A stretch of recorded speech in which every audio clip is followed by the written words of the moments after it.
It's all in good fun. It's all in good fun, don't you worry. But yeah, so we got Glute Goblin here, weighing in at 9OS 3 Chev. Absolutely master tier gamer tag, though. Just, you gotta shout it out. That's a funny one. We got Maybelline over here on the other side, unranked, 4 Chev. Now, ordinarily, I wouldn't be putting this up on YouTube, but Glute Goblin in Spec Chat, we've been doing Spec Chat for a few games and like taking notes, and Glute Goblin says, please critique me as much as possible for when I watch the replay. And I was going to be like, man, I'm not sure I can type that fast. Which is, I can type pretty fast, but I also got a lot to say.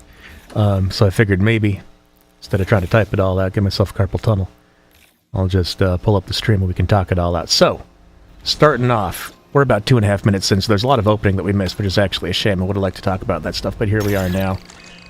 You've got repeat on the commander. I'm not sure if that's intentional, but that was creating some weird behaviors. When you boost the lab, sometimes repeat interacts weirdly with that. I don't see the reason to have that on the commander. Maybe we'll see it come up here. Definitely could be expanding more. This is like, Red actually does have a metal lead, but like we're almost 3 minutes into the game here. Like you would love to see some cons going out in different directions. And it's tricky to do on this map, especially because you've got a lot of wide open areas, right? And it's hard to get map control when like this is your choke point. It's just half of the map. Like, how are you going to do that? So you know, you essentially need radar, and you need to be very active with your units to not cover every angle, but rather understand which angles need to be covered at any given time. And Red does have the radar up here and sees these guys coming in and is reacting appropriately to protect the construction bot, which you love to see. That's sometimes easier said than done, so just to confirm, that will not be a successful snipe. And we got two more pawns following this guy, so good job there. But this, by all rights, should have happened like a couple minutes ago. Better late than never. But I mean, truly, some of your first units that you produce out of your lab, you might send them to go do this, rather than waiting. And similarly over here, Maybelline, who, by the way, is also just absolutely chipper and a delight to be in a lobby with, is doing your classic 1 con into 5 grunts on repeat. It's a little bit weighted towards cons, but for this stage of the game, I don't mind that. What I would say is that sometimes it's better to build your cons in, like, bursts, and then build your units in bursts. Yeah, they're talking about last game there. The last game was actually very close in a lot of ways, but Maybelline, who was playing versus Ojoj in that one, just had much better eco-scaling, and eventually that played out. And by the way, this grunt over here actually getting back in, taking out the con, obviously not great. Sort of an object permanence issue here. Sometimes if you lose sight of the units, you forget they exist. And a radar on the high ground can be a very good thing to throw down. Sometimes I'll even, if I'm back expanding with my comm, I'll definitely throw that down. And with cons, it takes longer, so maybe I don't, but would have caught this. When you're expanding with your cons like this, you can't do this at the very start of the game, but once you're this far into the game, I would say you generally want to be sending them out in squads of 2, because they build things faster that way. And that's especially important when you need to like reactively throw up a turret, for example. But also it means that things like radars cut less into your expansion time budget. This push here is good. I would genuinely keep this going until they stop you. Like, there's no reason to stop here. And I understand being a little bit afraid. I understand having to multitask. I also understand your understanding that there's probably LLTs back here somewhere. And the point is, if you're scared of that, then, like, you need to map it out so that you can know how scared to be and when, right? Like, you need to quantify that. And you do that by walking forward until something tries to stop you. Blue getting this reclaim, this is highway robbery right here. This is theft, this is a crime. You would love to see this lab not being idle. Oh, and there we go. Getting some pawns out. Centurion, not the worst call, honestly. Especially, we'll talk about that in a second, but especially versus a comm, that's not the worst call. This goes down again. That's just brutal. Absolutely brutal. Yeah, I mean, you got to clear these guys out. You got enough units to do it. You just got to go. You just got to go.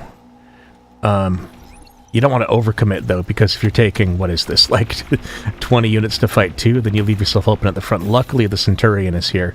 Now, what I was going to say about the Centurion, not only is it good for handling a swarm of units like this, it also can outrange a commander, and that can be very helpful if your commander is getting bushed.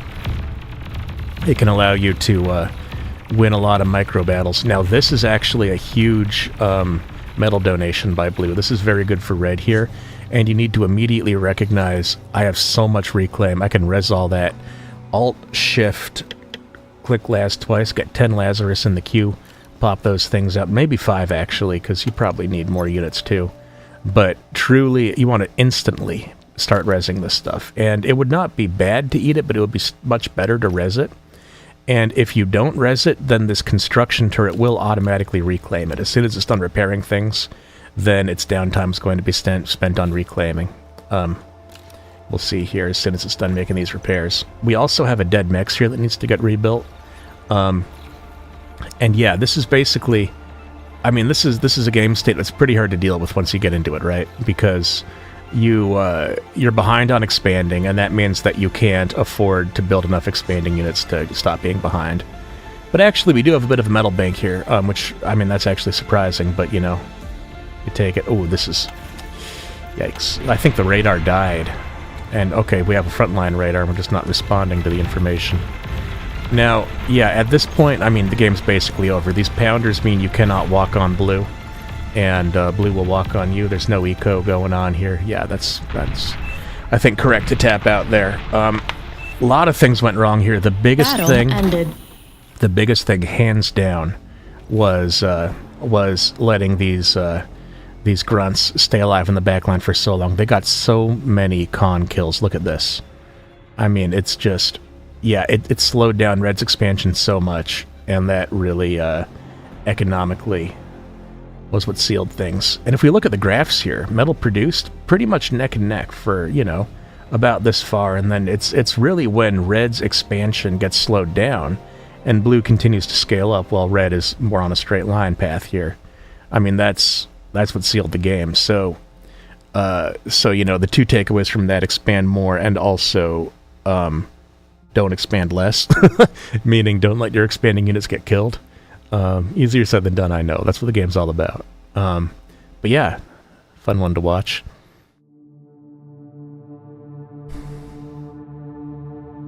Oh, Gecko's online. Was in here for a minute. Going over to a fun little 1v1.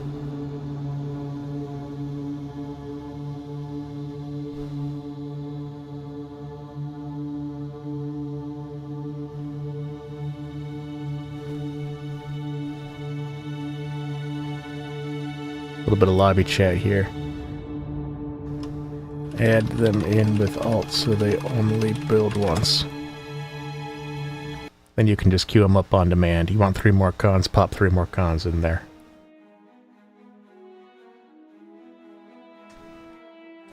The other option is to do quota mode, but that doesn't really interact well with Welcome, with having Commander. the lab on repeat, does it?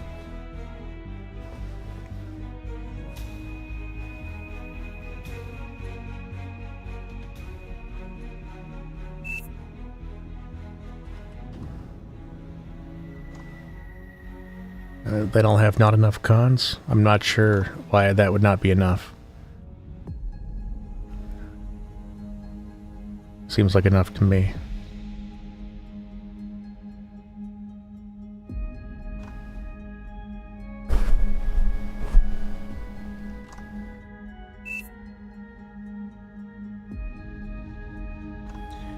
I'm gonna turn up my music volume. I had it turned down because I was on Discord the other day, and I wanted to be able to hear people talking.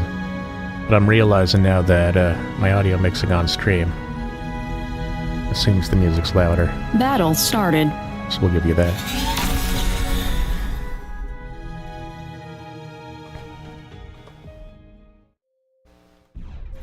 Alright, let's watch the opens here pretty close. Let's see, so this is, yeah, what? This is going to be like 2 wind, 3 wind? Yeah, I think 3 winds into lab. Wind speed's pretty high, you could probably get away with 2, honestly. Let's see if we course correct here. I don't think we're gonna. It's a funny thing, because it's like, ooh, starting with the, interesting move to start with the solar here when wind's maxed out. Maybe that's just an automatic thing, that's just on autopilot. Fair enough, if so.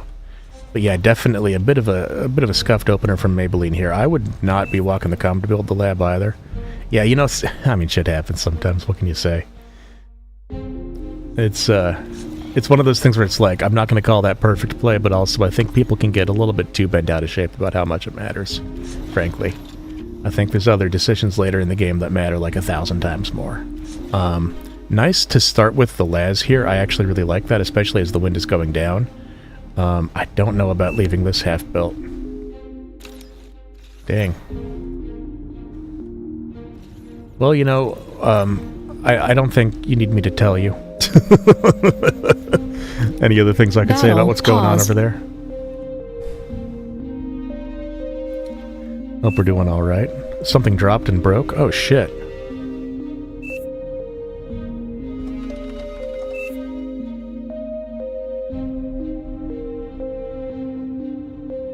That's concerning. Hope everything's alright.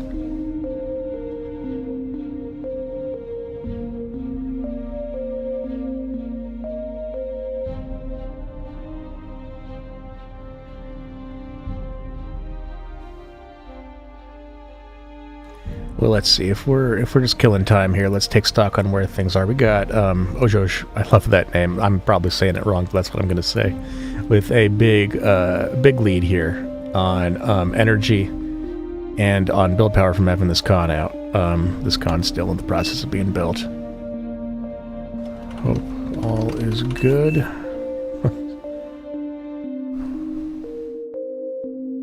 A violin string snapped. That's such a classy problem. It's a classy problem to have. Oh no, my violin strings.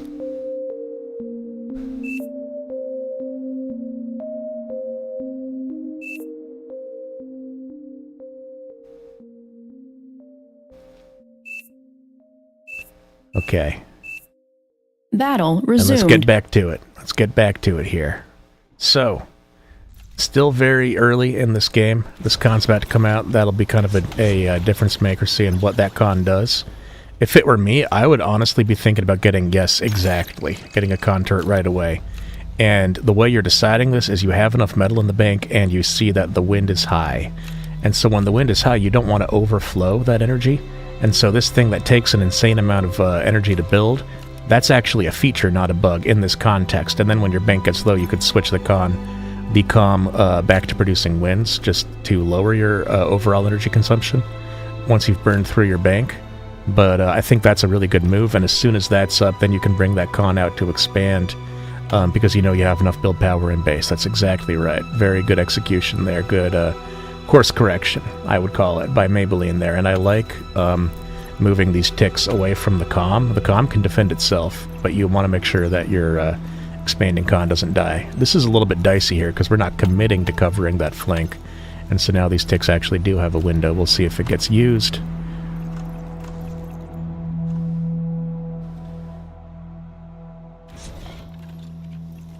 And in the meantime, little flank position getting taken up over here. I like things like this. I like these types of moves.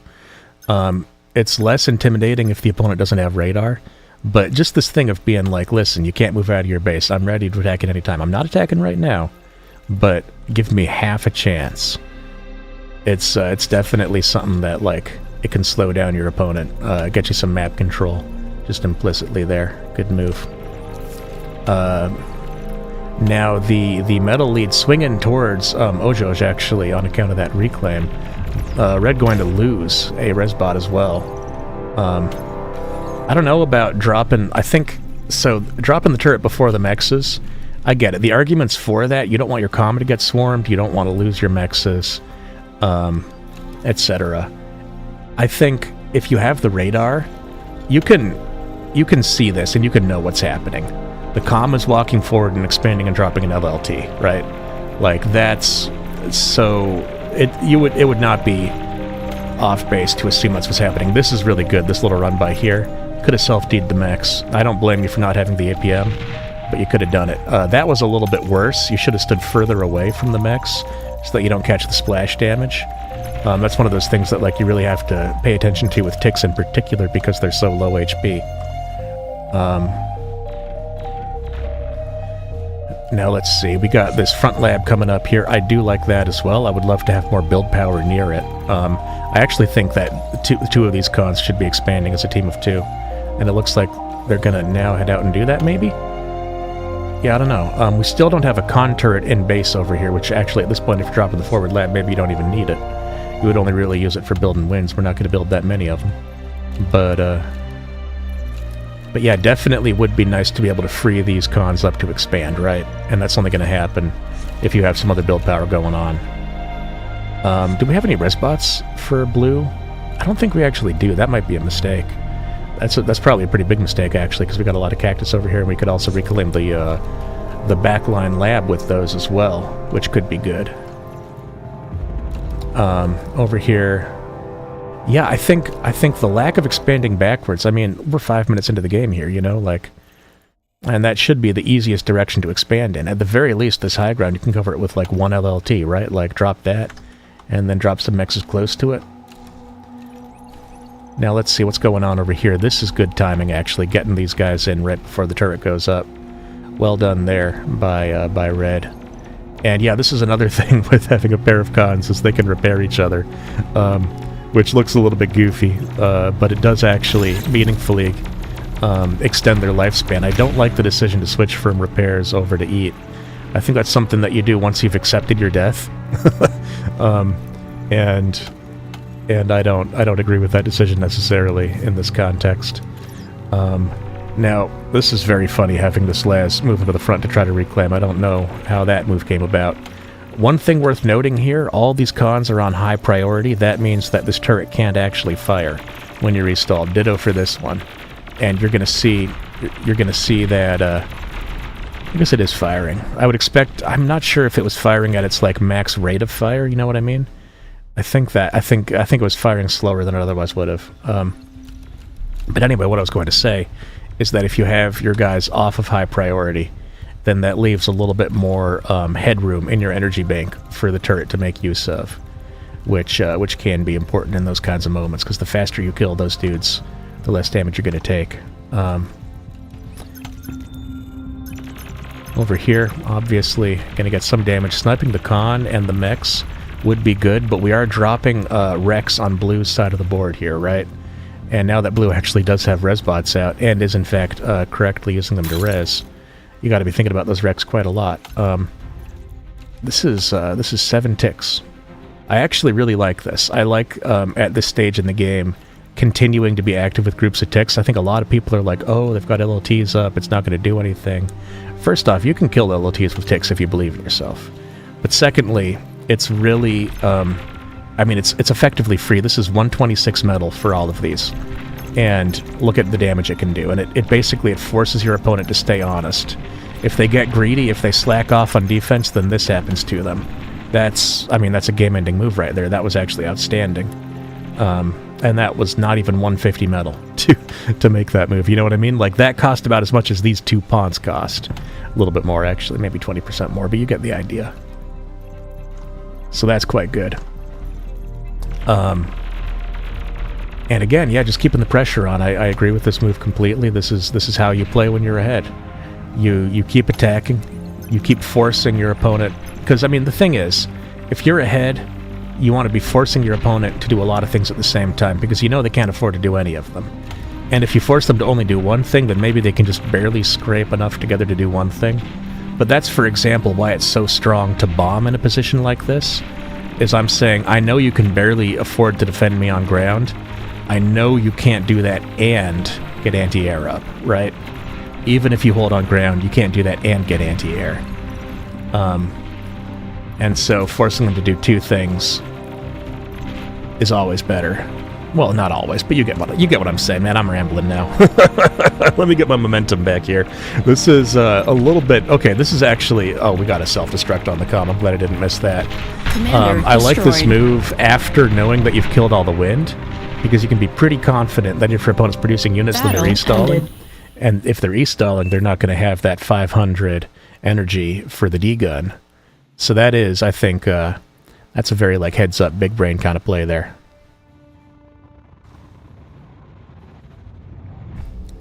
Not fun? Oh, that's a shame.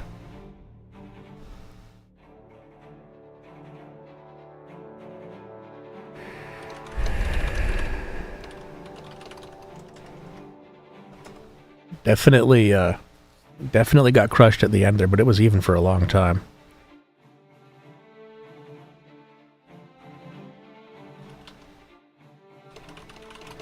Oh, shit, but...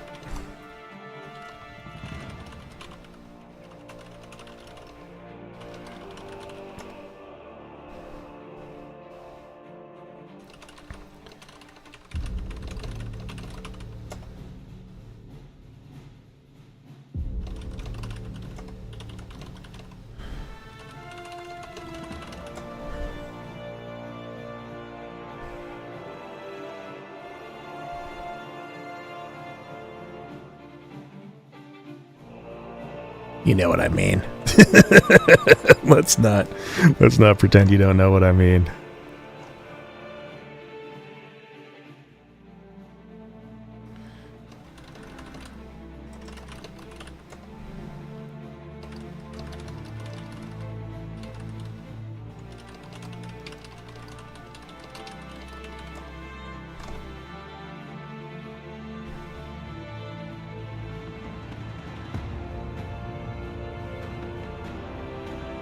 Yeah, it's definitely it's kind of a pick your poison kind of a situation, you know, like there's no great platform for streaming. Twitch just fucking grosses me out. And YouTube does too, but in a different way that I can somehow live with more. If that makes any sense. Alright, Glute Goblin getting back in. You love to see it.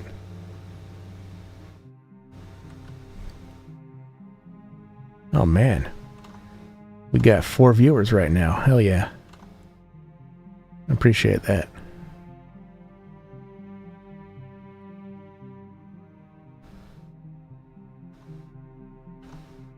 It's hard to explain.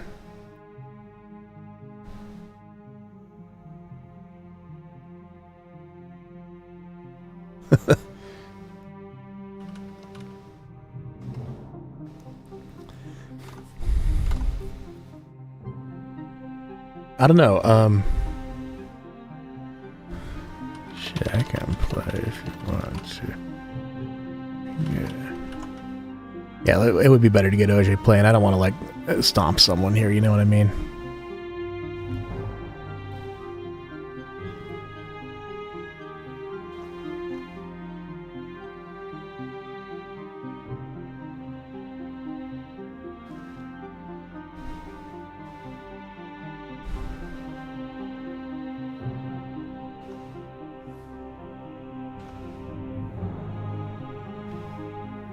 I can play if we need someone to.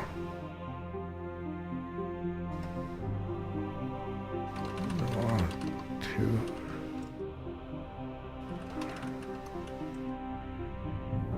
Hope everything is okay.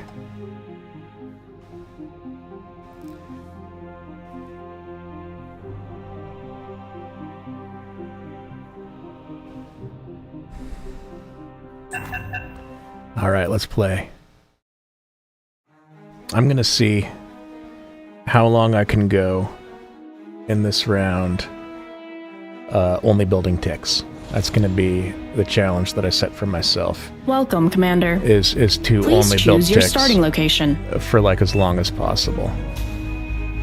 And we're just going to see how that plays out.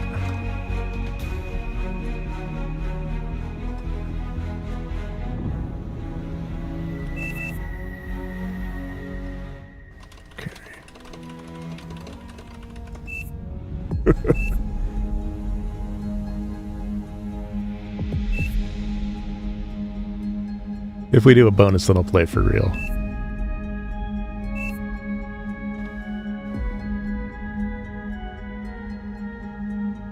Battle started.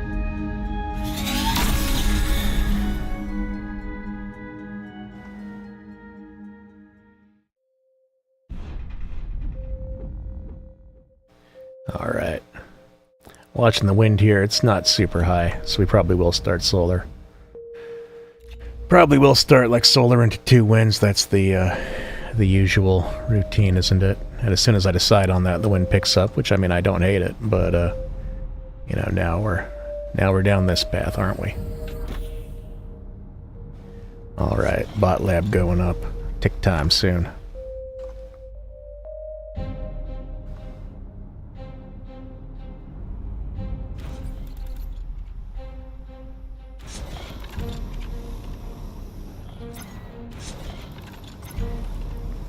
And then yeah, we got high wind here. So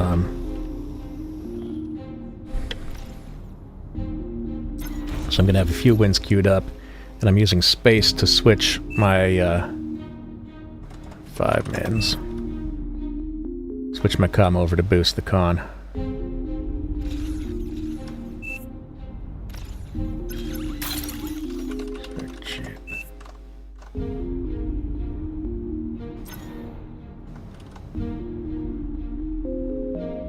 It's just because, like, not that people will, but I just don't like having that possibility.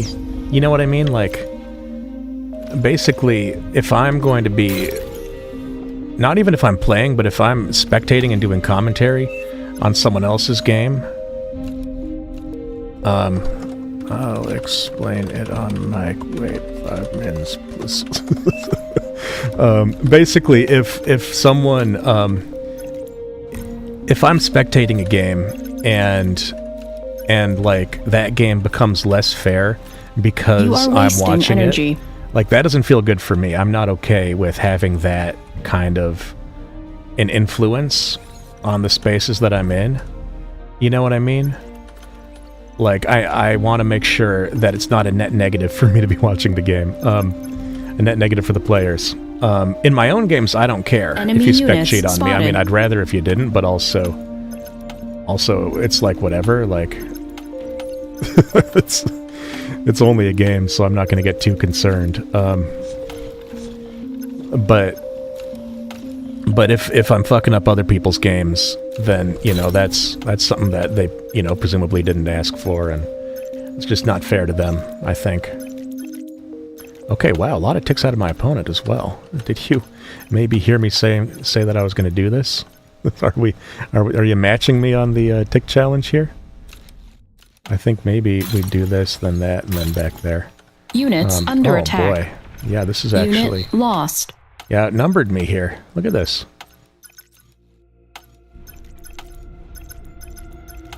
So we gotta stay active is what we gotta do. I'm going to run around that turret and get into the back line there, hopefully before the turret back there goes up. I need radar.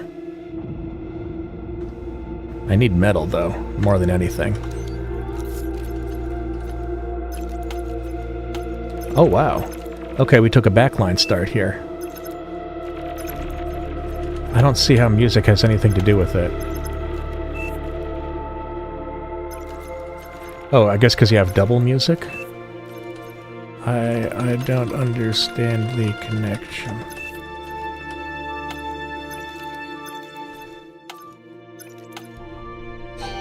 Oh, that's my wake-up alarm right there. I guess that's true.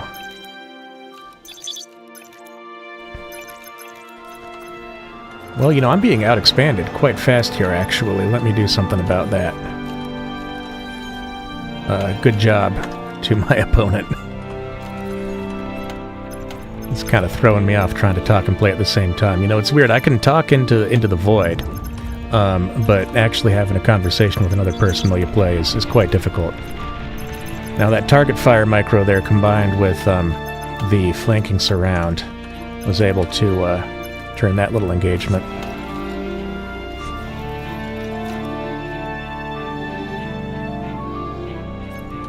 But now this is where it gets dicey, right? Is it possible to hold this with only ticks? Actually, you know what? No, it's not. It's not. I'm goofing. I don't want to lose. I don't want to lose.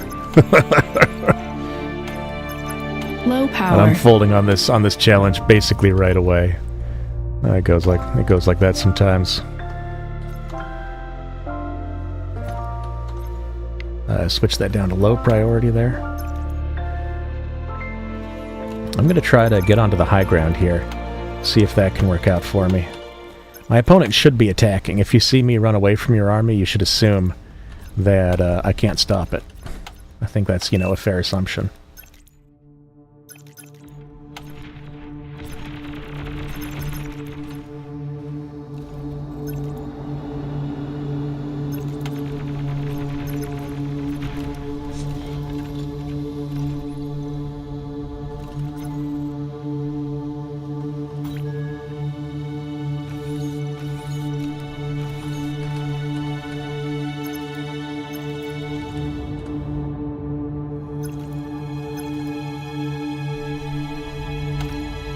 Yeah, not my cleanest game here, but we're getting it done, We're getting it done. We're getting a good amount of metal coming in here, plus 34 from those mechs coming up, so it's just a matter of scaling energy behind it. And of not dying. We're going to try some focus fire here. Not quite getting the kill.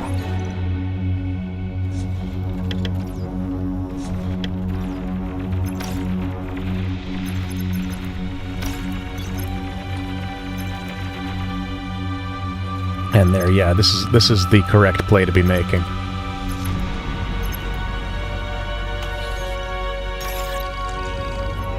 My comm's way out of position to deal with this, so I need to pull my units back.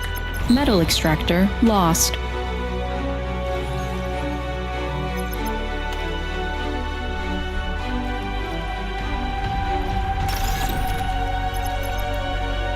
I'm making a lot of metal here. I'm even gonna... My comm is not going to be able to join that fight, so I'm going to try to repurpose it for other stuff. Switch these guys all down to low priority so my turret can fire better.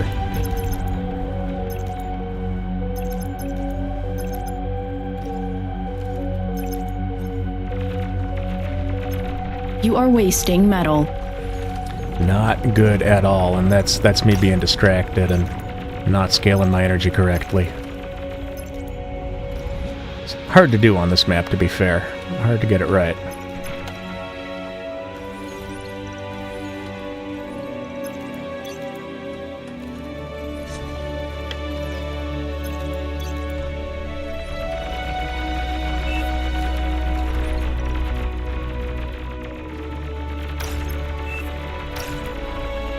Oh wow. Look at that invite.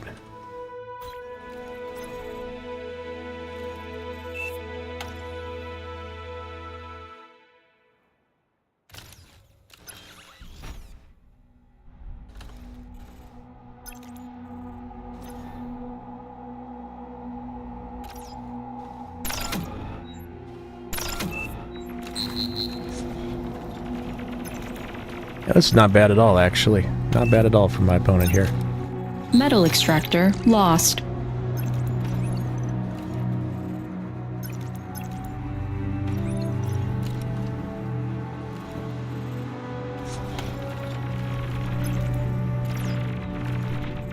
And, I mean, to be fair, it's also quite bad for me. It's really scaling poorly this round.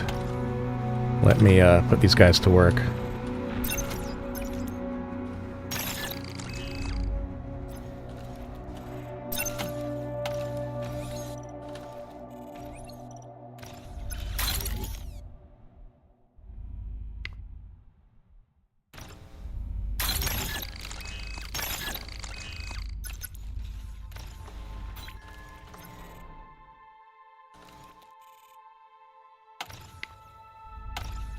I will switch my scaling cons here back onto high priority, because it is high priority to get my energy and come up ASAP. Low power.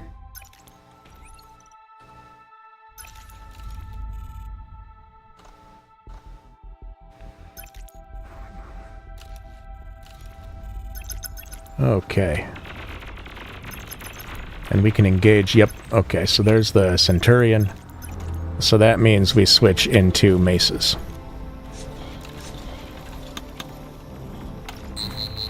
Unit lost. Commander under attack.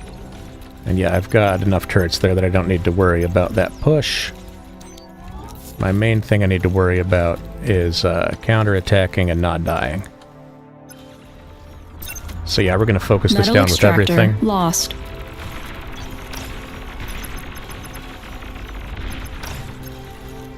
And the pawns here, I'm not so concerned about because I've got LLTs, right?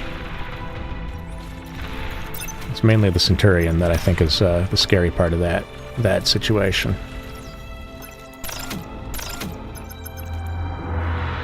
And yeah, let's form up, and we can... Can we run up that? No, we cannot.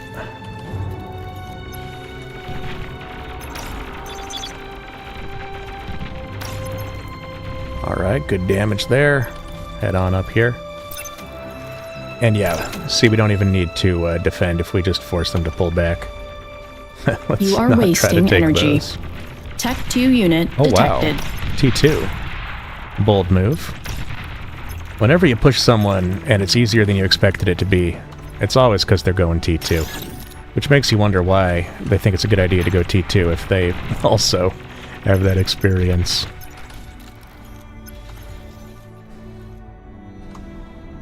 I wonder what those are. I'm not gonna lie, that does actually... Okay, yeah, no, that scares me less than I thought it might. It scared me for a moment.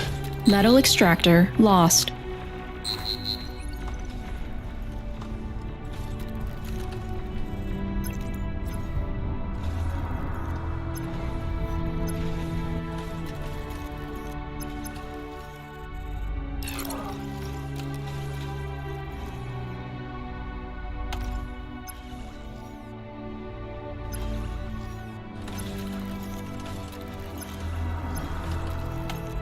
And yeah, at this point, basically what's happened is Red did a very good job of expanding to here, and then decided that was enough.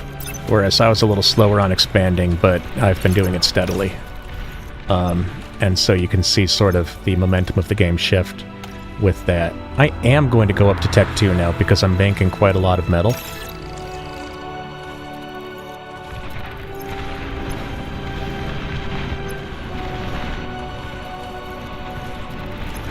And I'm going to try to target down this turret. Oh, it's gone. I'm not sure how or why that's possible, but I'll take it, I guess. So then we get the mexes. And we call that good. You know, it's a bit of a metal donation, but whatever.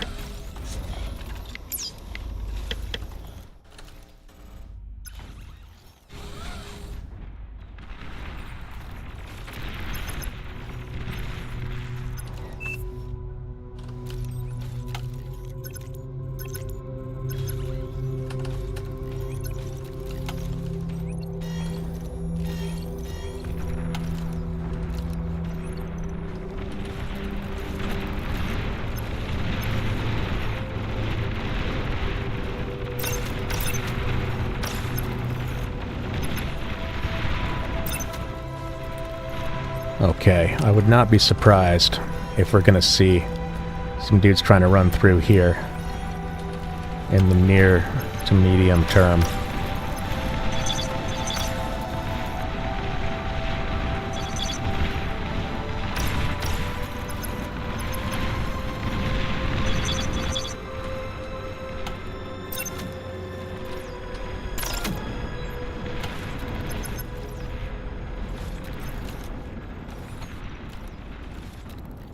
And I think I also probably want to get some fighters up, just in case. Okay, this is good expansion, actually, out of my opponent. Did not think that was happening. Oh, okay. GG.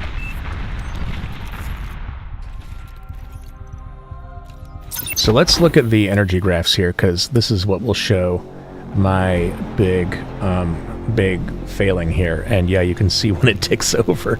It's like, yeah, that's kind of the inflection point, right? And then metal produced just a consistent lead from the start, and that's kind of This is one of those where it's like hard to even analyze it because the most important thing to understand is just build mexes quickly and consistently. But then the ability to spend that metal takes off when the energy catches up with it, right? I would be glad to do commentary. Honestly, I was not really in a playing mood, and you could probably tell from how I played that game. I'd much prefer to analyze here.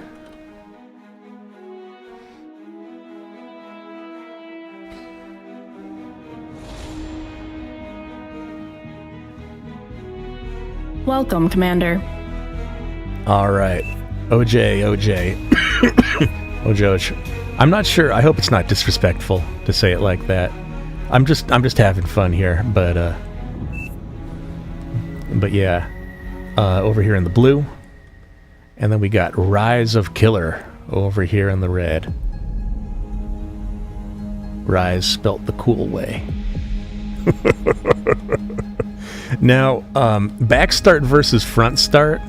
I mean, both can be done. I think that most strong players would tell you that the front start is better, and you typically see them go for it. The back start feels more defensible. It feels more defensible, and I'm not sure if it is, really. I think the big argument in favor would be 2 LLTs around here, lock this side down, and then you can send your units in this direction. However, that's only true if you put the LLTs behind your mexes, right? Like, if you want to be building LLTs up here at the mex line, then suddenly this choke point opens up. And so I'm not sure this is actually as defensible as it looks. The only thing going for you is you got the edges of the map right here, right? Whereas, if you're at the front, advantages to this. Number one, if you're planning to walk your comm, you have a nice path to do that along. You could do it on this side or on this side, but like, you're closer to the front and you've got a natural expansion path to take the comm on. Advantage number two, when you're expanding backwards. You're expanding away from the other player, right? So it's harder for them to, harder for them to harass you. Oh shit. Thank you for the invite. Honestly, I've never really thought about joining a clan. That's... the invite. Maybe we talk later off stream.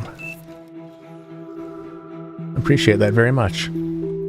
Rise of Killer over here, getting the ticks out.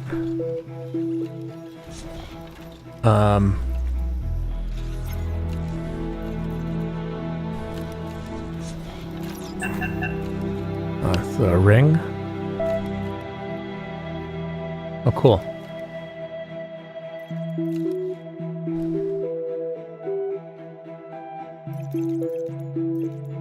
And, let's see, getting back into the game here. Idle Lab, that's no good. Yeah, Armbot versus Armbot. It's going to be who can build more tick faster. OJ, completely idle in this moment, actually. Kind of a problem.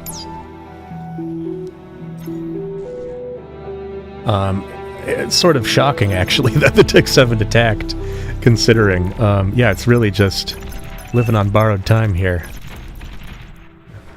Blue had idle lab for too long, but red had idle ticks, so it balances out, I guess.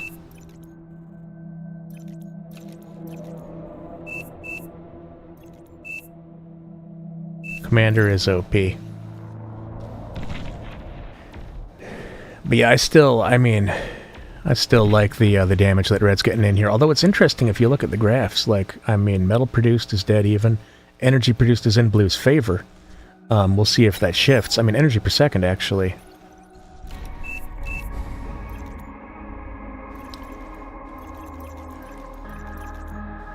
Yeah, true. Free con if you happen to look up there. Red should be doing that. This is one thing. You select the units, you hit F6, and that shows you the navigability of the terrain. And so you can see, like, where it's, like, purple or hot pink or whatever that is, over there, that's unpathable. Whereas this sort of, like, Lightly shaded area. Oh, here we go. Now we're figuring it out. And the LLT is 10 seconds out, and it has a massive blind spot from this radar. That's rough. That's rough. It does work out, though, actually. Oh, thank you. Cleaning up my drawing. Very thoughtful. Now, once again, just... Oh, my God.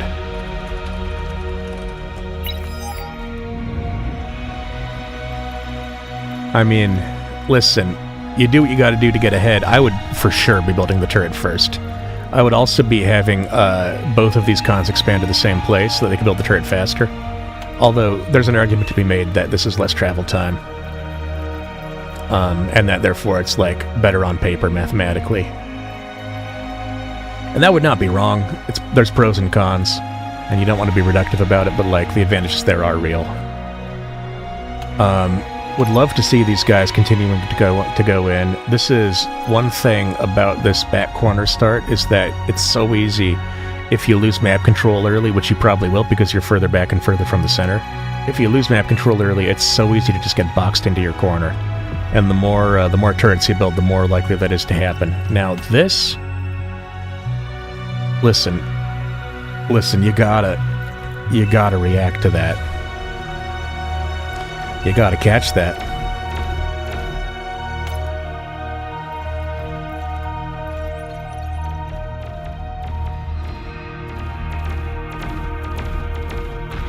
Nice kill. Gotta get the mechs too. Careful not to take too much splash damage. It's almost perfect, then ran forward at the very last second. If the LLT here goes up in time, that'll be an absolute miracle.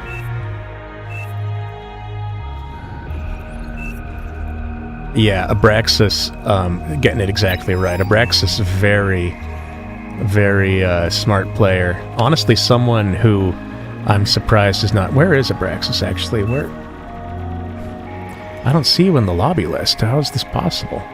I wanted to check the OS there. It says 28 there, but it should be higher, I think. Okay, this does get taken out before the turret goes up, but yeah, that's someone you want to listen to. Is the headline of that. So, I mean, this is one of those things where it's like, it's hard to critique it without just sounding, I guess, kind of cruel. This is very bad. And it's for sort of foundational reasons, right? You need more resources to stay in the game. You need to scale up your income. And let's look at the return on investment from these energy converters. You're going to spend 70 energy for 1 metal. Now we're going to look up over to this metal extractor, and we're spending 3 energy for 1.8 metal. So just the economics of running your metal income off of metal extractors, I mean, it's literally close to 50 times better than energy converters, right? I mean, I'm just, you know, ballparking that math. Like, don't fucking at me, you fucking nerds. I studied math, not arithmetic. But so yeah, this is just not... I mean, and if you're thinking about this wind turbine with an average wind speed of 15, right? Okay, 15 energy per second from this, and that's going into, you know, 15, 30, 45, 60, a little bit under 1/4 of the cost of running this converter. So 4 winds to get that 1 metal per second. That 4 winds costs you 160 metal. So that's going to be several minutes before these pay themselves off, right? And that's assuming that the wind doesn't do worse than average. And so again, you know, I mean, I'm not saying don't build winds. I'm saying that relying on this base building plan for your metal income is just not sustainable. And the simple answer is to build metal extractors very proactively, as much as you can. Just, you know, make them stop you from doing it, basically. If you're getting 2 metal per second and it costs 50 metal to build, that means it needs to be up for 25 seconds for it to be a net positive, right? 25 seconds and you're done. And, I mean, genuinely, could Red even get over to, like, here in 25 seconds? Is it even possible to get in range of those mexes? You know what I mean? Like, it's something where it's like, people generally feel unsafe expanding out. And once you lose map control, you should feel that way because you no longer get to dictate what happens where on the map. But you only lost map control because of these other failures.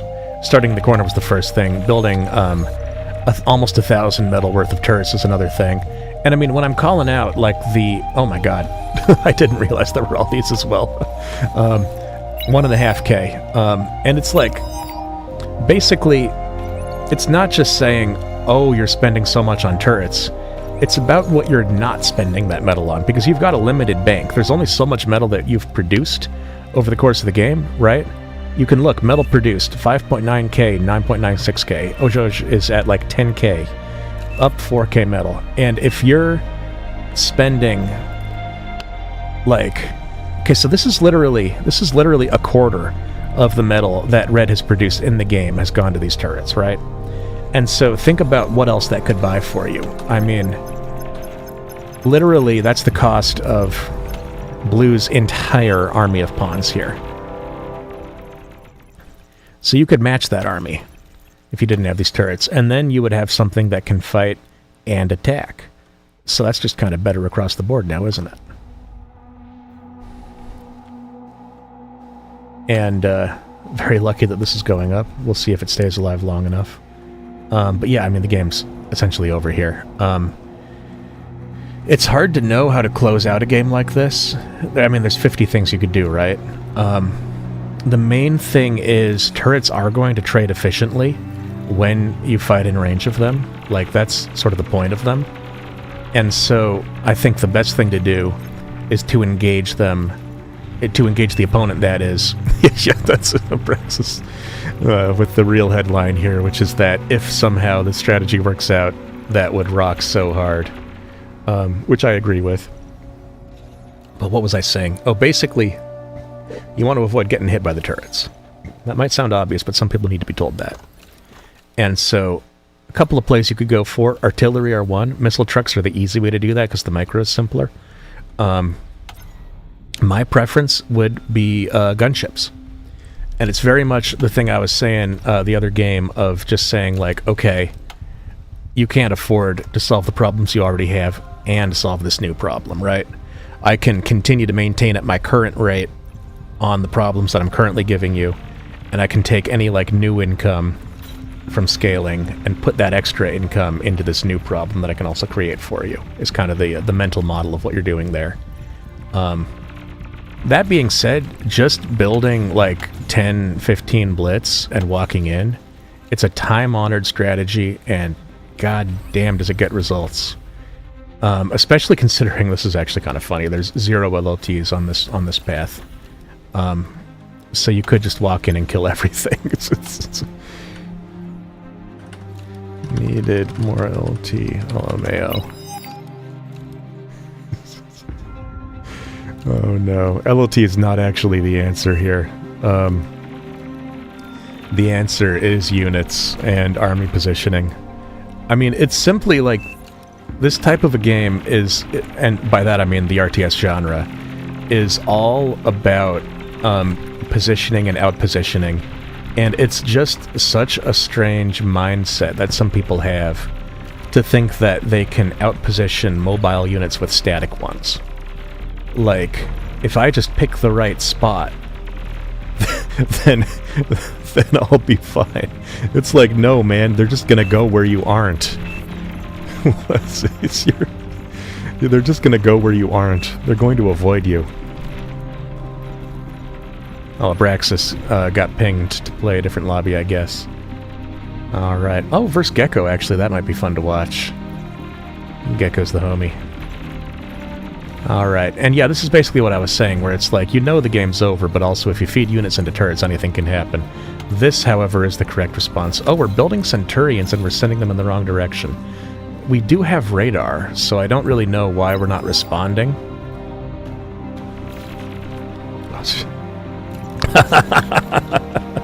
This is one of those cues that's good in the early game, and then if you leave it on, it can go crazy.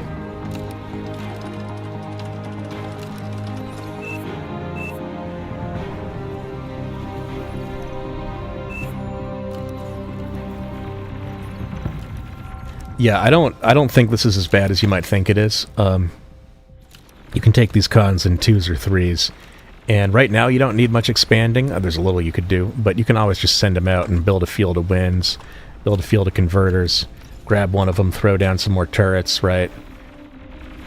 Okay, here we go. We're finally getting in here. Now, these winds are spaced out a little bit. These are not flush with each other, which means they're taking less splash damage than they otherwise would, and that does slow down the speed at which they die.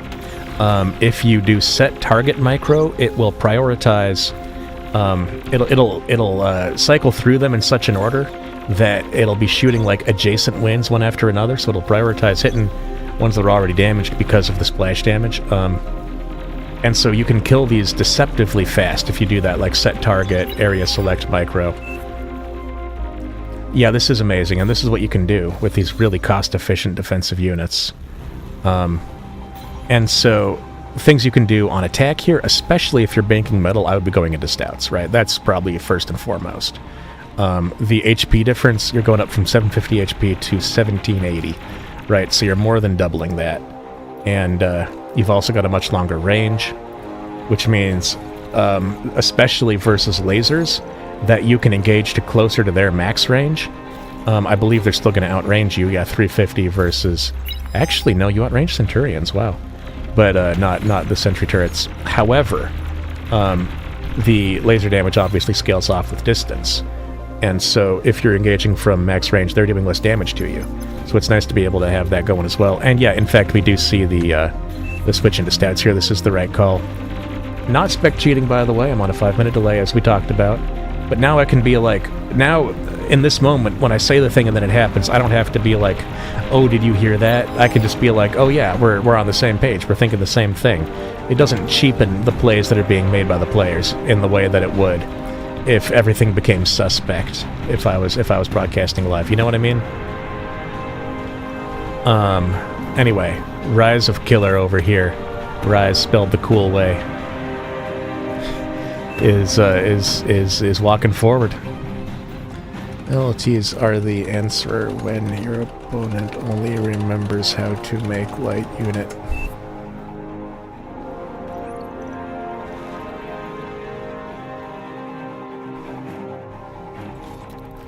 Stouts will do good.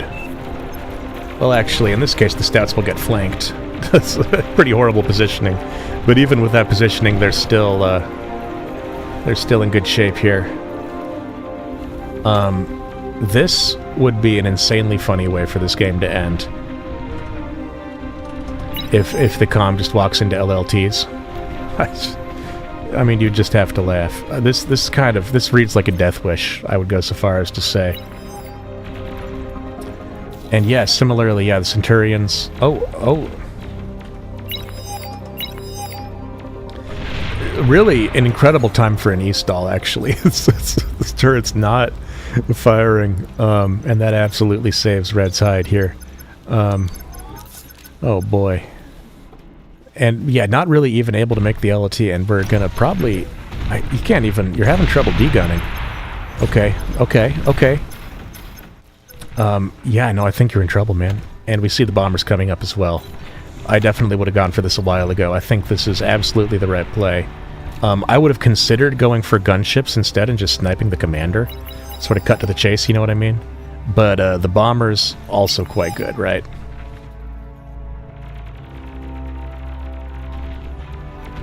But none of it's going to matter. Commander destroyed. Because the comm was caught way out. Now that was... Listen, I respect ambition. Battle ended. But that was perhaps foolhardy, I would go so far as to say. There are times when comm walk is good. You need to have units supporting your comm. Because there's an interaction where if your comm runs into your opponent's comm and you are at lower HP than them, then you auto-lose because they can match your speed, match your vector, and just put equal amounts of damage on you as you're putting on them.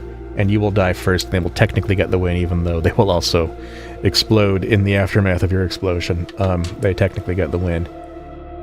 And so you simply need to never allow that to happen. You need to never have your comm be in a place where you can get that trade played on you. And so that might mean that you stay near the LLTs, where you can back up to the LLT, and then suddenly that's doing damage to the other comm, and now maybe they actually don't know that they're going to win the trade, and so they back off. Or it could mean having units out, where it's like, okay, you know, we both get low, and then I run in my 10 pawns and surround you, and suddenly, Welcome, boom, Commander. flanking damage, GG, right? That's another way it can play out. But what you can't have is your comm without any defense at all. Because if the opponent's comm happened to be nearby, then you ought to lose. Now, of course, in this case, the opponent's comm was not nearby, and so it was units that were taking it out, not the Battle comm. But started. that's kind of the theory behind that way of playing. Now, the other thing to say, though, having said that, is that comm walk can be extremely good, right? It can be very, very effective. And what that generally looks like is if you can get your comm up to the front and just really aggressively use D-guns. If you can be like, you know, D-gunning plasma bots, D-gunning turrets, getting LOTs close to your opponent's base, right? Things like that, that can limit their expansion, allow you to take good trades, right? If you have, like, rocket bots stationed under LLTs, you can really do a lot. Okay, so Rise of Killer is playing more serious this game, is what I'm hearing from Maybelline here. And I am excited to see that. So let's keep an eye on Rise here. Rise spelt the cool way, of course. Let's see. Yeah, everyone has potential. I was about to say the exact same thing. Everyone has potential. It's not about anything inherent to you. It's about how much you want it and how much work you're willing to put in. And I mean, I don't mean want it in the abstract emotional sense. I mean want it as a source of motivation. And good people have the potential to be criminals. Cuts both ways. But yeah, we got Rise here.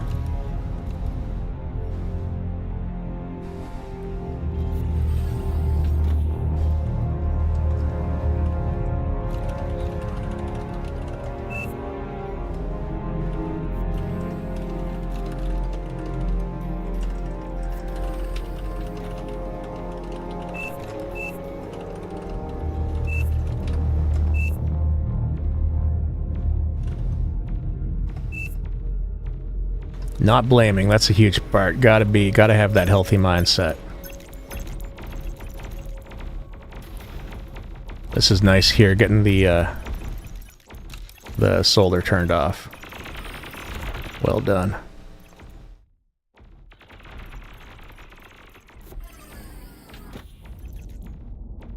Now, lack of expansion here. Idle comm as well. Now boost. Okay, there we go. We're back to boosting the lab now. It's understandable, I guess, when you're busy with microing.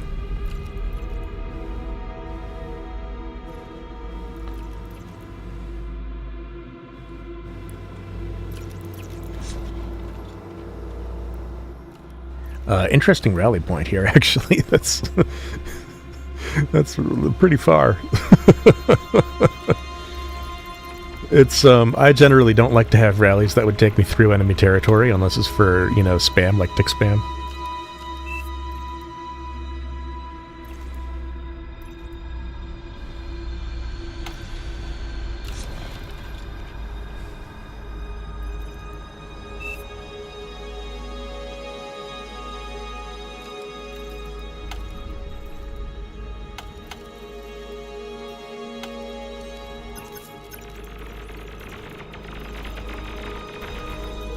Glute Goblin. Flexing with this push here. Just such a fun name to say, Glute Goblin. It's really a top-tier gamer tag. But, really, actually, both players in a position to do some damage here, but Blue kind of going a bit slack, if I'm being perfectly honest. This, however, is a perfect engagement, getting that flanking. You'd want to spread him out a little further. But that was exactly the right idea, and you can trade very efficiently with that. Like, look at how well that traded, in fact. We got 3... Oh, never mind. We can still snipe that max.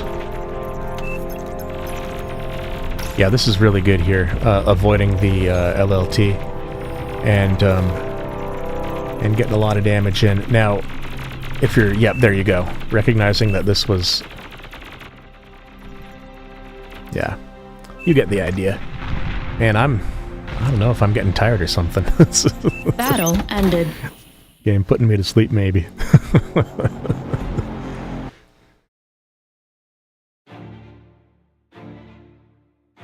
Oh, we got some fresh blood in here. From France. So that's probably pronounced Dom. Dam? I don't know. I don't speak French. I'm American. I'm not proud of it, but I don't deny it. I own it. I am who I am.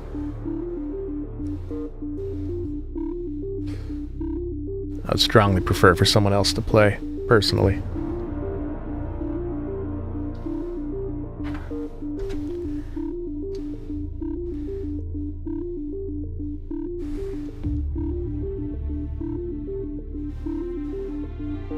Alright, Raya's going in for another. Respect. And yeah, Maybelline gets it exactly right. As long as no one's in the playlist, you're good, right? If someone wants to join, they'll hop in join queue. Everyone who's in spec is like... I mean, like, we're in the reserve. Like, I think that's Real Dead, Real Dire. Welcome, Commander. And then, yeah, we can hop in. But, I'm happy where I'm at. You know what I mean?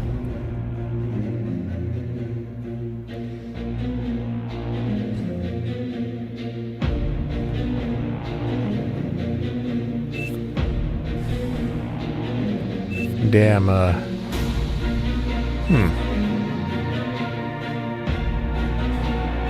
little bit of a hyperactive, little ADD. Maybe warming up that clicking finger.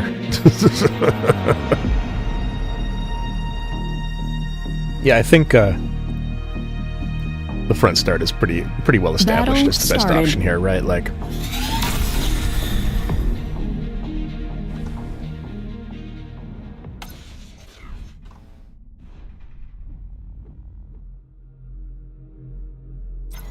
Wow. Oh, this is different. Okay.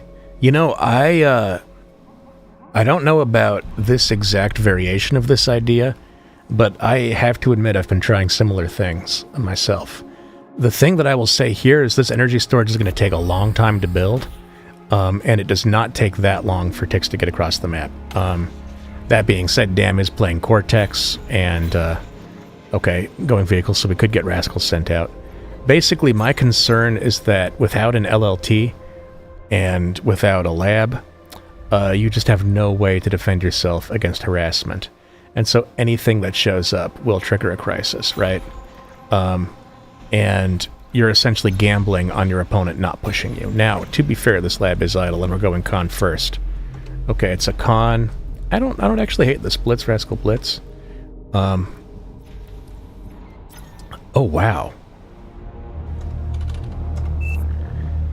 So greedy, it wraps around and becomes... That doesn't even make sense. But basically, this is being insanely greedy on wind, and I do like getting these LLTs up. Blue doing quite a build.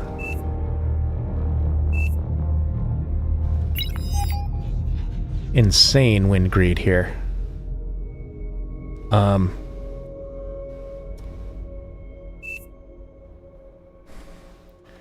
lab. Billions of wind.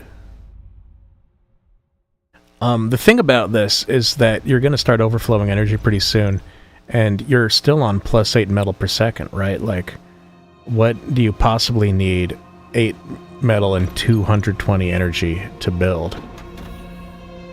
Like, I don't understand what the end game is here, or the mid game, I should say. Yeah, this is a humanitarian effort, overflowing directly where it's needed.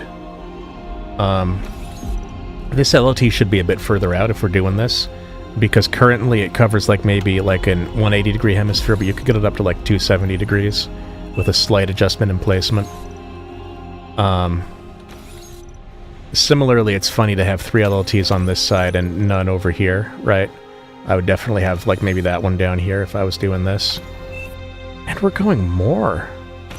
What is the plan here? The thing about this, if you think about your eco,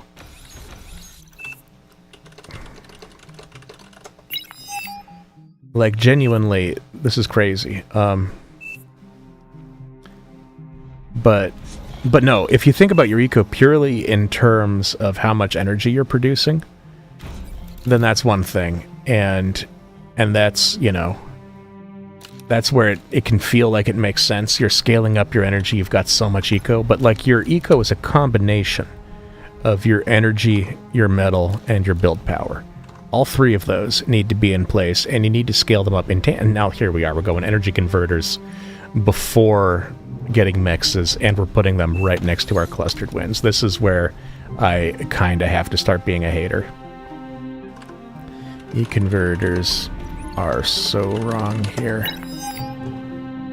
I wanted to believe, but that's just too far.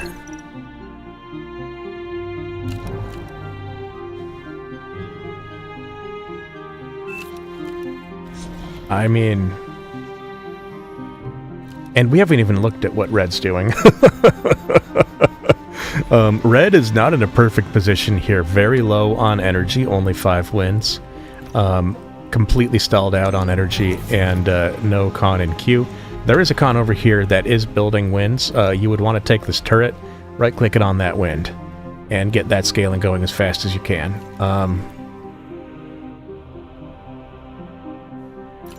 Yeah. However, this time-honored play of just make a shitload of pawns and run them across the map is not a bad play. There are cases where this can work. If I was trying to salvage this game from Blue's position, instead of building these pawns, I might have thought about going for a gunship snipe, just fully cheese it, right? But this could, I mean... This is able to do damage if it finds the right place, right? This could, in theory, snipe a comm, especially considering that we're, you know, like, not even at 250 energy, right? Which is what it would take to fire a D-gun every 2 seconds. So we're going to have, like, 1 D-gun, maybe 2 in the chamber here. I guess 2, because you got a bank, right? But you know what I mean. Oh my god. I mean, this is just too much. This is too defensive. This is not good. This is not good. Why do you possibly need to get so dug in here that you ignore all of this? I just don't agree. Like, I feel like there's a core assumption of this build that I don't agree with. You are getting so far behind on metal produced. You're down 1k already, and the game's only 6 minutes in. And I think the idea is that you just make this crazy push and kill the base. You're gonna have a hard time doing that.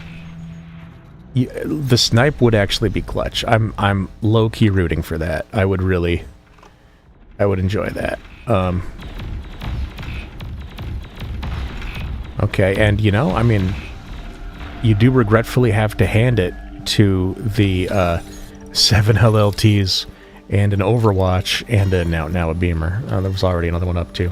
Anyway, you do have to hand it to them. They can clean up a few tanks.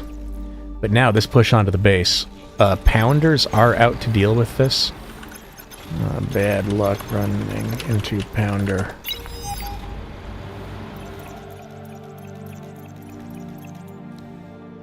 Yeah, I would love to see the comm snipe attempted here. Oh no, we're grouped up. Oh. And just like that, I mean, that was your one play. And that's from 2 LLTs and a Twin Guard, by the way, can clean up all that. So maybe 7 LLTs, 2 Beamers, and an Overwatch is excessive. Possible for a window there. The thing about the comm snipe is that there was a window where the pounders were far enough from the comm, but Blue was not in a position to fully understand that. Did not have the vision, I think. And so it's understandable to miss that. And if you go at the wrong time for that, then the pounders just do exactly what they did over here, except they do it over here, right? And it ends up playing out exactly the same. Which you could argue that if the worst case scenario is equivalent to what just happened, then that's categorically a better strategy because it at least has some possible upside. You could make that argument, and you'd probably not be wrong, but also, I don't know, it's one of those things that's... a lot of things come down to judgment calls when you're playing from behind, you know? Like, okay, what corners do I cut? What rules do I break? And it's easy to point at them and say, oh, you broke a rule. But, yeah, still ahead in energy per second, but that doesn't mean anything if you're this far behind in metal per second. Metal matters more. Red overflowing metal, though. So IDK.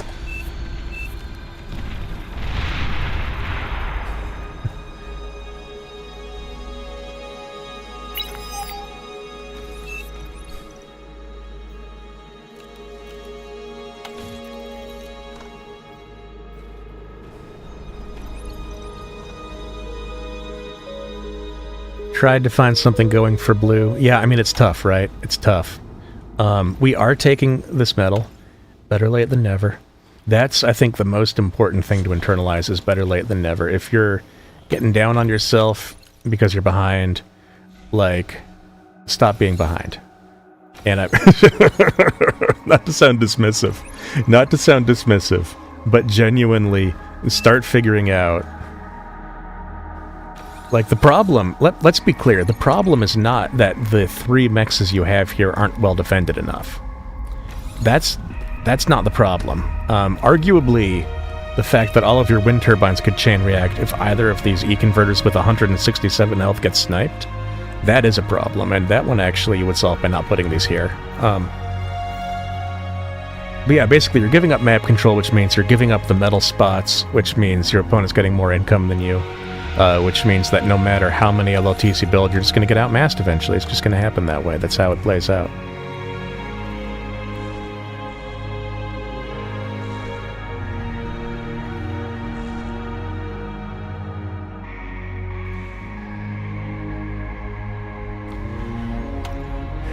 So, metal per second. It must have been some reclaim or something. Blue was ahead for a minute there. Way behind on metal produced now. You know, like 3K. Literally, like, almost 50% behind, 43%. It's huge. Energy produced, we're up, but who cares? If we look at energy excess, this is actually interesting, right? Half of that energy produced lead has just gone to excess. Or nearly half. Now, this, again, is a situation that could break well for blue, though. Red is doing exactly what I was talking about last game, of having the comm out without unit protection. There is one LLT here, but if we snipe that, then suddenly it's danger time. Comm danger. Running in circles trying to figure out what to do about it. You gotta keep moving forward, my friend. Yeah. So, the thing is, units that don't do anything are just metal that you spent on not getting anything done, right? They need to do something in order for that metal to pay itself off. And that's, I mean, now that I say it, you do it, and good job for doing it. But, and now that we have Centurions and Plasma Bots, we actually are in a good shape to take on these Pounders. I would keep pushing. I would not slow down, right? Like, take all the ground you can get.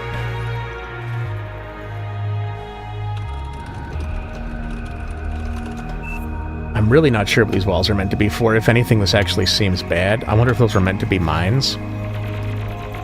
Which would make somewhat more sense, but still not a ton. I'd still rather have mines here. Okay, let's see how the micro gets played out here. Now, both comms are actually present for this fight, which is very interesting. This does lend itself to nuanced interactions that I wonder if these players are going to navigate. Ooh, get out of range of that. That's not nuanced at all. Now you want to be repairing with the comm right here. You've got a low health Centurion.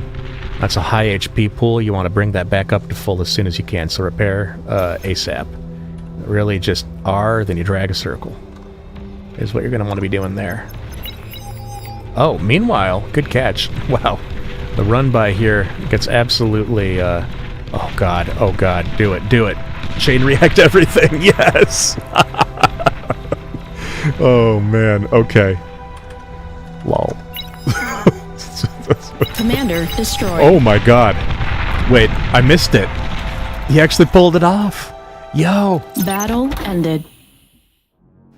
Yo. Red was probably looking over where I was looking. Wow. Or blue was, rather. What a game. Now that was cinema.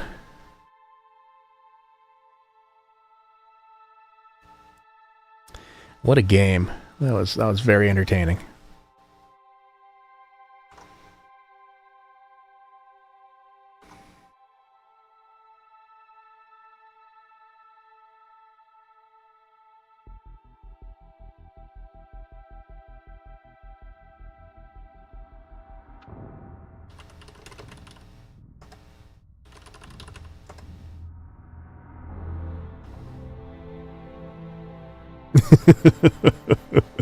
Maybelline does not agree that 30OS is noob.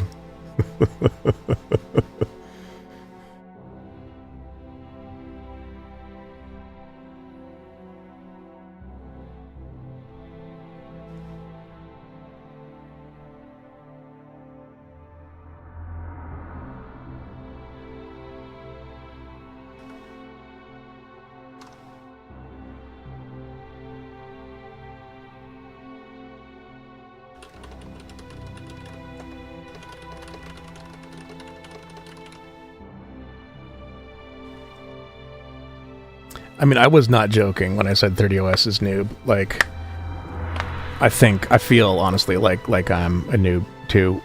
But I'm a noob with, like, 1,500 hours. You know what I mean?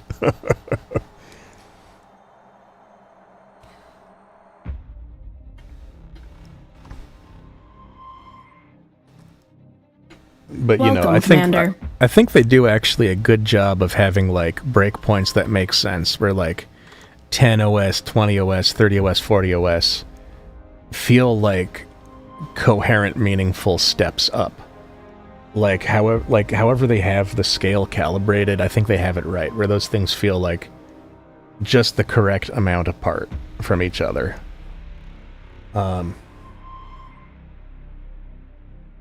Like, it's easy to characterize, you know, 20 OS mistakes, 30 OS mistakes.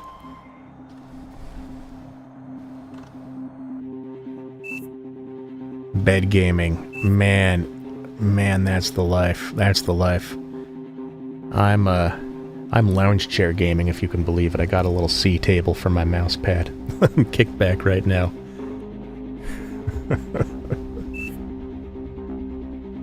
Battle started. All right, let's watch 30OS Silvershov's Blahaj making the plays. 2 mechs into wind into mechs. Solid play, guarantees he won't get stalled out, making the wind. And it's kind of banking on the wind going up. The wind is currently going down. And so I guess we're just going to buy the dip, as it were.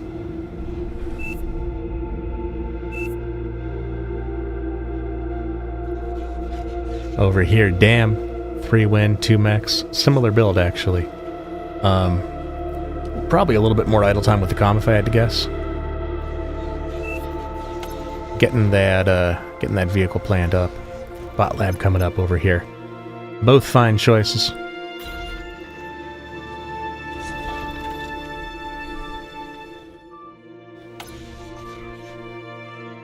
$87 wind, plenty to get it built. 88, excuse me, energy, not wind. Yeah, the wind speed picking up. 2 cons in the queue. Over here, what have we got? 1 con. So far, so good, I'd say, all around.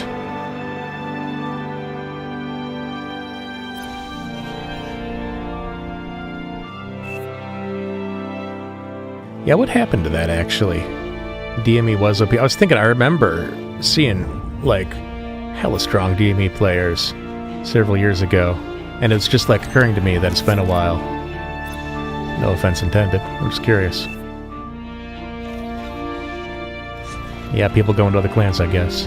I don't really keep track of that kind of stuff, to be honest with you.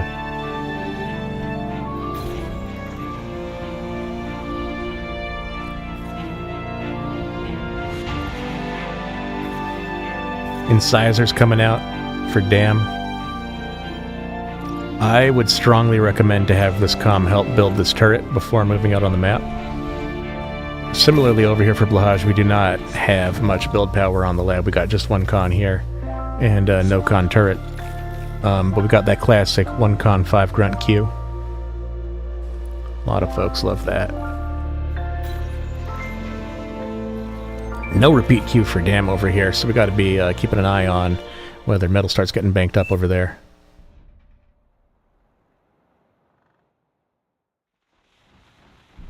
Oh man, we got dirty laundry getting aired here. Hope people remember. It's all on video. Yeah, that kind of shit does suck, though. I'd get annoyed about that too, if I'm being honest. I mean, like, you never know what the circumstances are, and you don't want to assume. But in pretty much any situation, even if someone's going to let you down, you'd hope they could at least communicate about that fact, right? Like, that's for me, that's the baseline, is just communication. And if you don't have that, and that's something that, you know, it's sort of, the onus falls on everyone involved. And that kind of sucks, because it might feel like you might not need to, it might not, you might feel like, oh, I'm doing so much already, I shouldn't have to do more. And I mean, maybe, but also, life is tough sometimes, shit sucks. You know what I mean?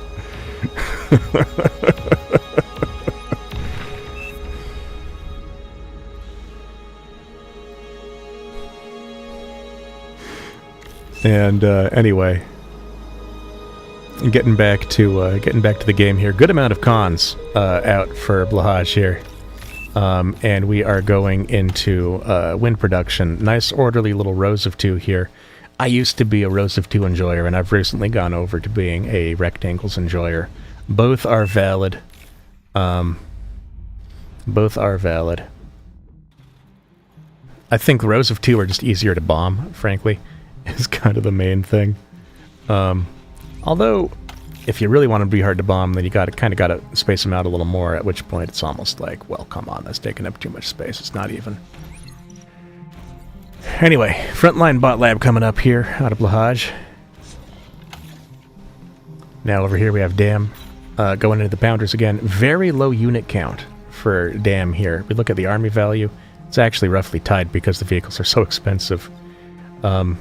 Blahaj doing a much better job expanding, though. Very steady. Getting the turrets up first before the mexes. Interesting mex placements here. These ones are actually pretty far out. I would have expected those to be closer in, like this. But, you know, maybe there's a reason. I'm not sure.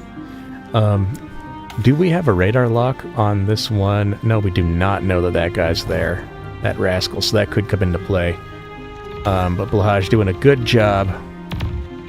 Now, this is interesting, actually, because these guys look like they're protecting the Conbot, but they're walking in front.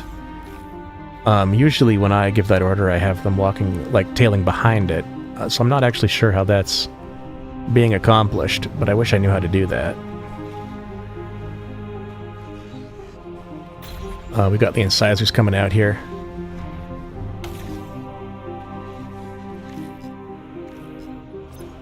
Rascals.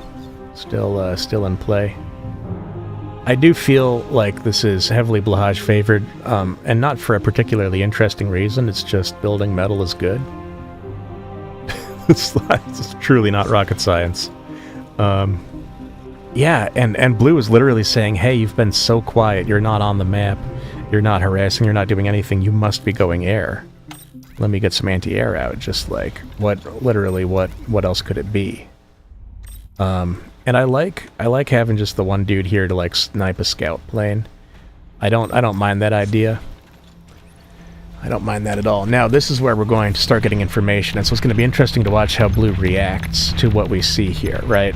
Because as a spec, you might say that these are good moves, these arrows that we're seeing, but as a player, it's a much more confusing situation than that, as this ping clearly indicates.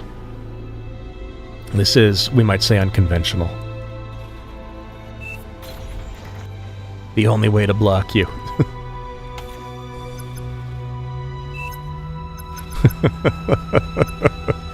It feels like that should be on a bar greeting card. A bar hallmark. Hallbark.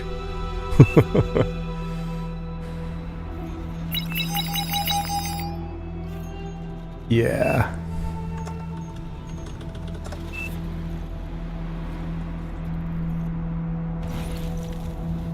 That's actually the flamethrower turret. Not the worst choice.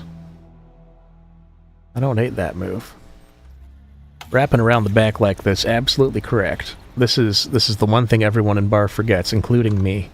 If you're trying to attack an area that's too defended, just fucking go somewhere else. Just go somewhere else. Find somewhere that doesn't have the turrets. Shit sucks. Just walk out. You can leave. Let's go over here. We've got cons to kill over here. Definitely should have had 1 or 2 tanks stay back to finish the job. This guy's at 2% health. Oh, wow. OP plays from Dam here. Folks at lower levels got so obsessed with building a moat and sitting inside it. And it's like, that's not where the metal is, guys. That's not where the metal extractors are. How many metal spots are you going to find inside that area? You're implicitly giving your opponent the rest of the map for free when you dig in this hard. Actually, that's an exaggeration. This is digging in pretty hard, but not that hard, right? Like, I don't know. I was gonna say it's only 4K metal, but then when you think about the fact that that's more than half of Red's metal produced, I was like, okay, maybe that actually is pretty rough. And it's interesting. Yeah, okay, the range will make a big difference here, and it'll slowly whittle down these dragon's teeth. But yeah, I think for some people, the subjective first-person experience of playing the game, maybe, like, if you don't have a strong concept for what your opponent's doing, in addition to what you're doing at the same time, then you end up in all kinds of weird degenerate states where you're just thinking about how you're going to play your stuff. And what you need to be thinking about is, where are you relative to your opponent? Oh man, this actually, yeah, this is the correct move. Good move. Just don't walk in front of your own missile trucks and you'll be set. Commander destroyed. Yeah, there you go. Absolutely textbook. Battle ended. Game.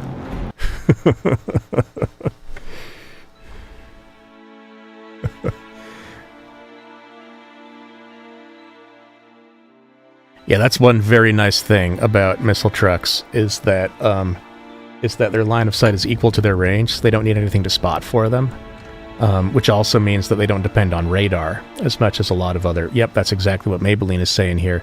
They can shoot without radar. They also shoot more accurately than something that was shooting at radar blips outside of its vision range would shoot, right?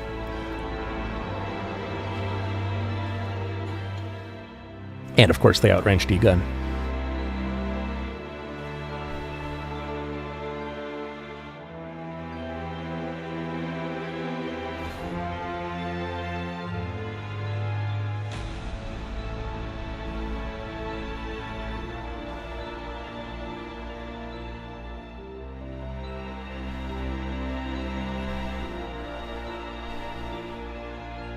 Alright. We got another lower level match going on here. We got 17 OS popping in.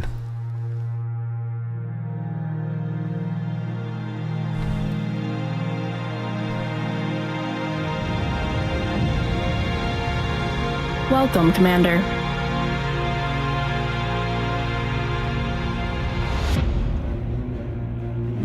Arcane Archmage. And damn. Excuse me.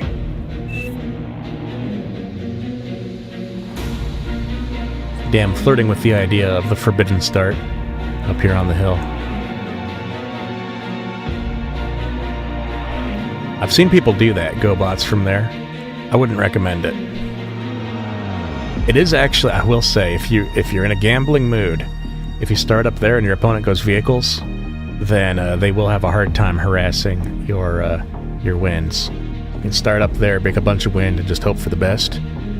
If you're in a gambling mood, then by all means, you will still end up behind on metal in the early game. You're going to have to move out your comm to build mexes, and you might, honestly, if it were me, starting up here, I might go back and then forward, right? Like back here and then Battle one of those. started.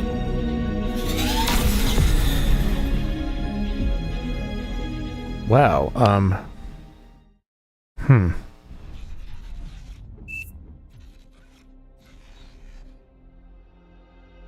None of my business. That's what I say about that. None of my business. I'm not going to turn off chat, but,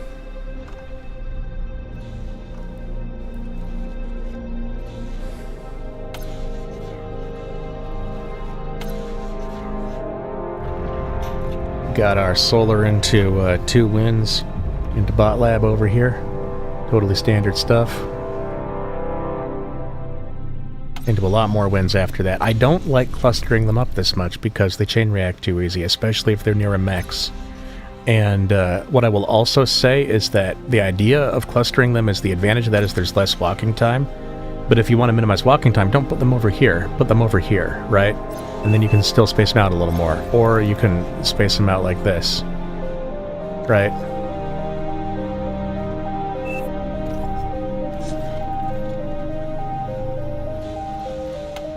Damn, walking over here, hopefully getting that mix up.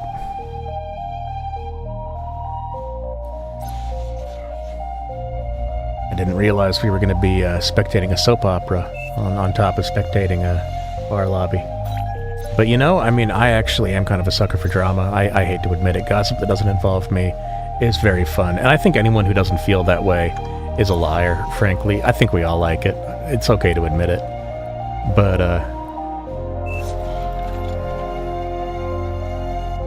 I have seen people do that and get away with it. I will say that.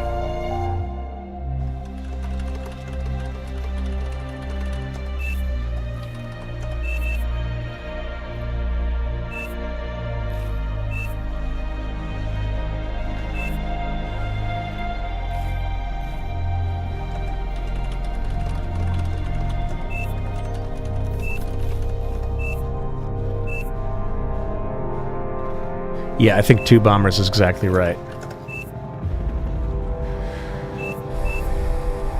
And then gunships in the early game are mad underrated. They are so good for sniping expanding cons and mexes.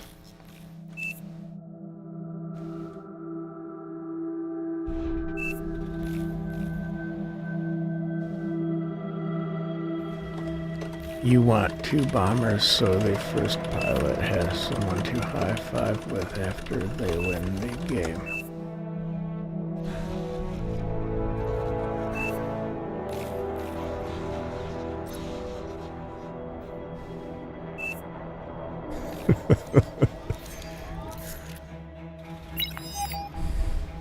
Yes, exactly. Just what I was saying. If the wins are placed like this, it's just GG.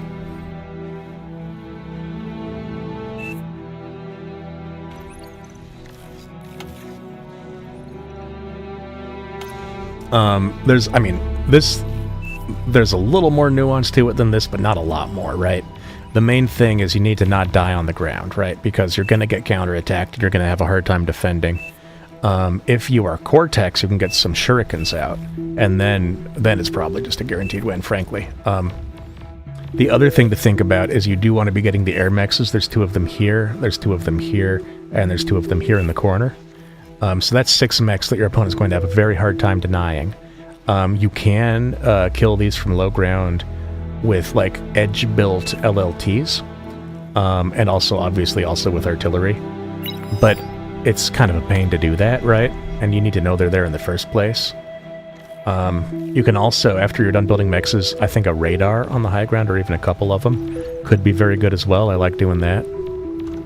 Of course, all of that is moot to this game. But just, just bar thoughts. But yeah, exactly this. Gunships make it so insanely hard to expand. Especially in a wide open map like this, where you're expanding in many directions at once.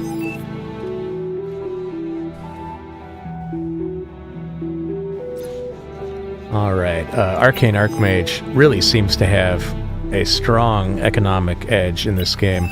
Has not taken much damage, really. Red has been sort of active on the map, but hasn't actually gotten much done.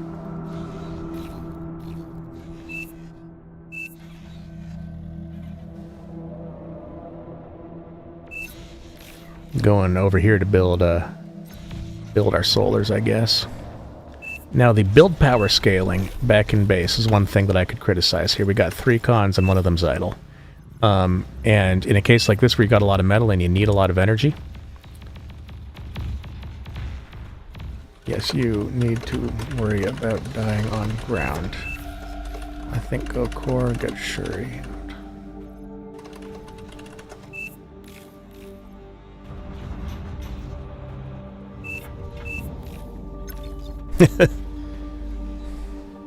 I think I prefer Shuriken and then like 1 or 2 LOTs over a billion LOTs. Problem is you only have so much BP to go around.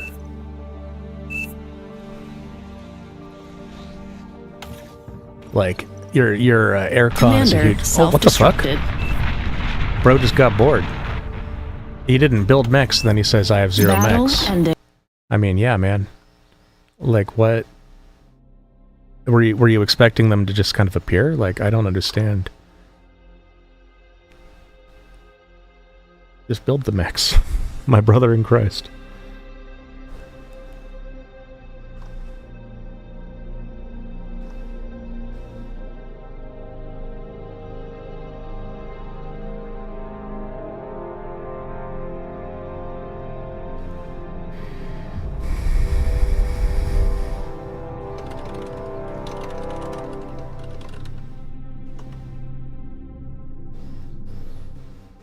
I mean, I agree that Arcane Archmage was going to win. That was just a very strange GG timing, is what I would say about that.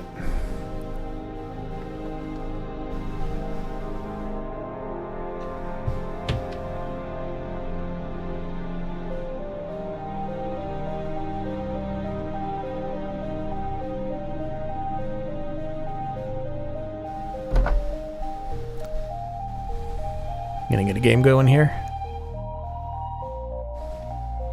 Goddamn, still sitting in the lobby, but no one's readying up.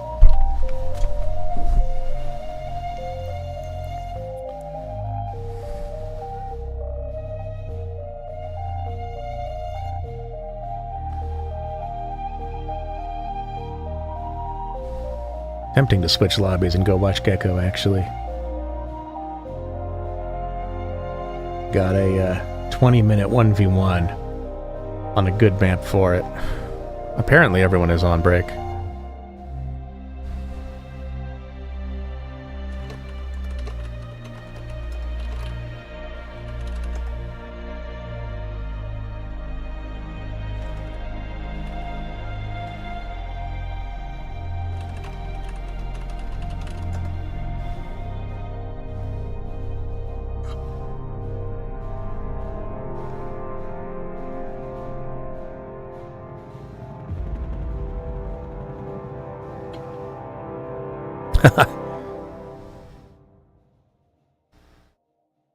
Oh my god. Maybelline says I should go. Fine, fine, fine.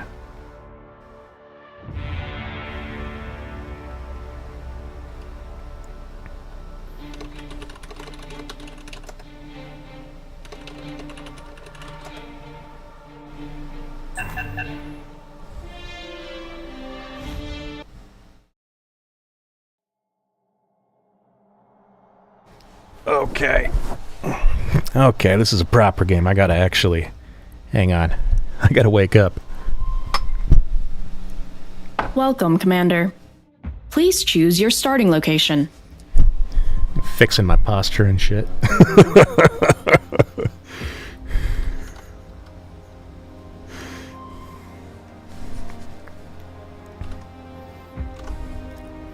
Okay, let's go. Let's go.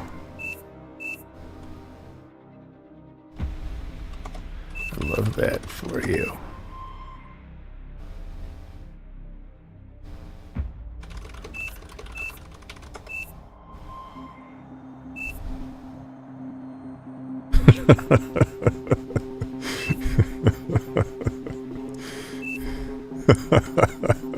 Okay, I have to admit, I really love these intros.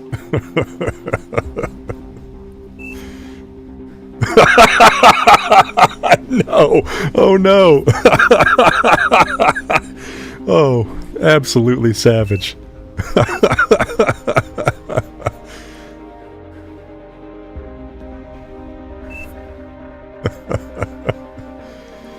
Oh shit.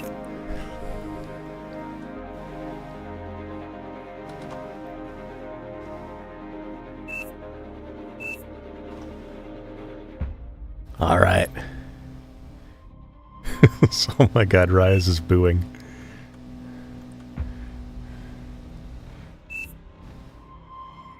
I can't promise anything.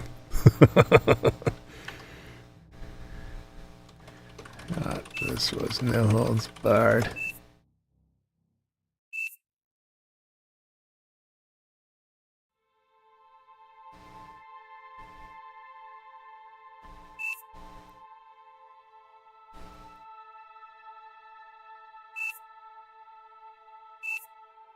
Battle started.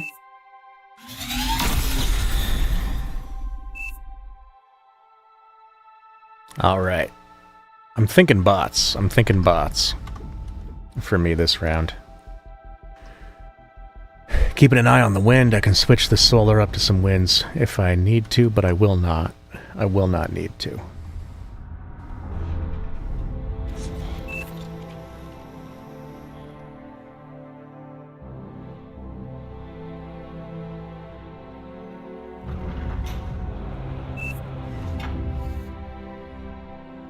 Not enough room for an LLT in here, that's a shame.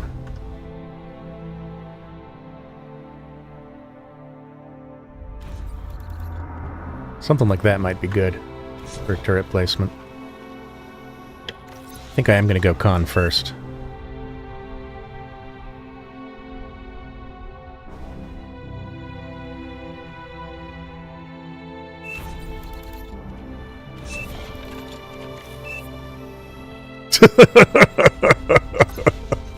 I'm loving the banter here. Man, shit's funny. Wind is staying low longer than I thought it would, I gotta say. I was expecting it to tick up by now. I was kind of gambling on that. Should have dropped a second solar, probably.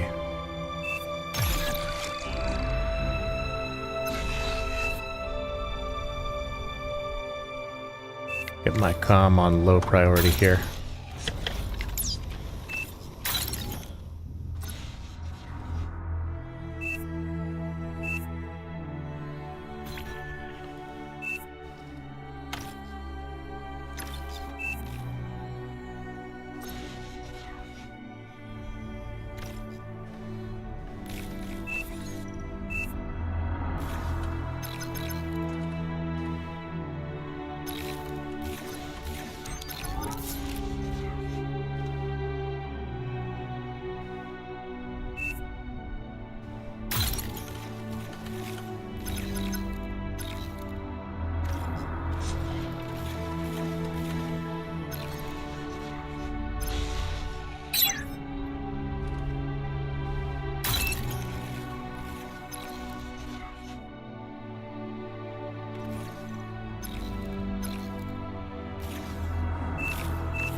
I mean, this is actually exceptionally bad wind. Like, this is really remarkable. To the point where now I'm worried that I need to protect my investment. Nice. Enemy units spotted. Units under attack. Unit lost. Do we have a turret here? Oh, I actually mismicroed that. I meant to click on the grunt. I mean, I meant to click on the con and I clicked on the grunt, rather.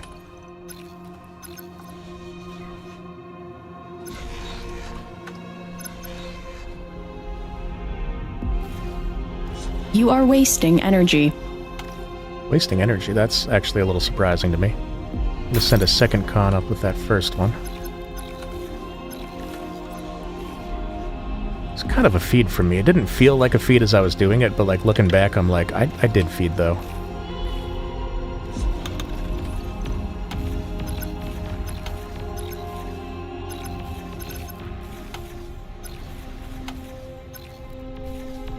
There we go. Get that damage in where you can.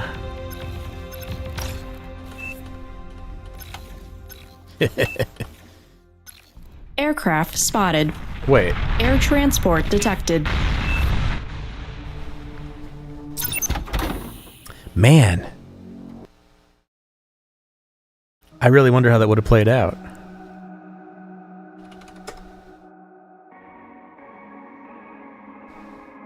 That's actually kind of heartbreaking. That would have been a fun... Would have been a... Man.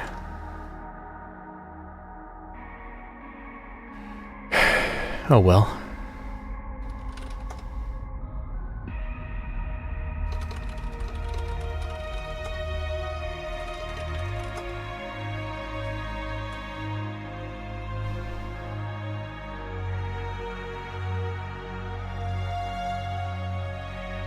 Oh well. I mean, it probably would have worked, right? Because would have been able to get the D-gun on my lab easily. I would have had no anti-air, so I'm not catching it coming in. And so then it's a question of, like, how close is my comm to base? How close are my units to base? Can I get a comm for comm trade where I have more DPS than my opponent does? And there would be a very small window in which the answer is yes. I can hop out if we want to get another noob game going.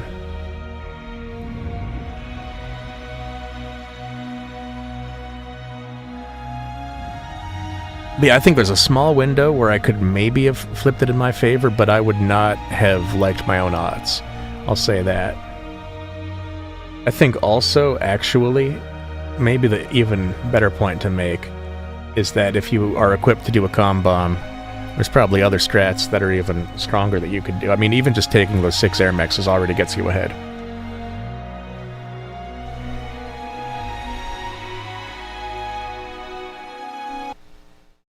You know what I mean? Man, that's a shame. That's actually a real bummer.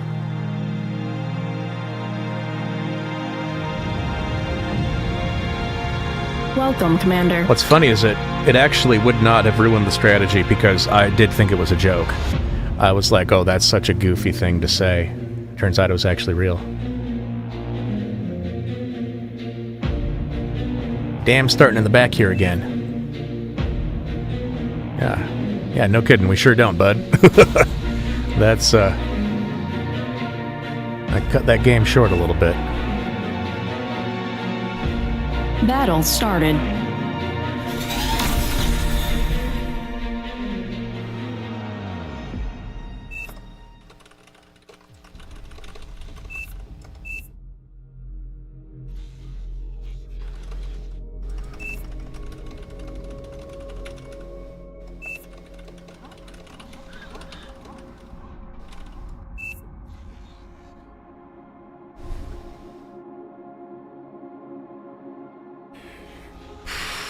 None of my business, though. None of my business, though. None of my business.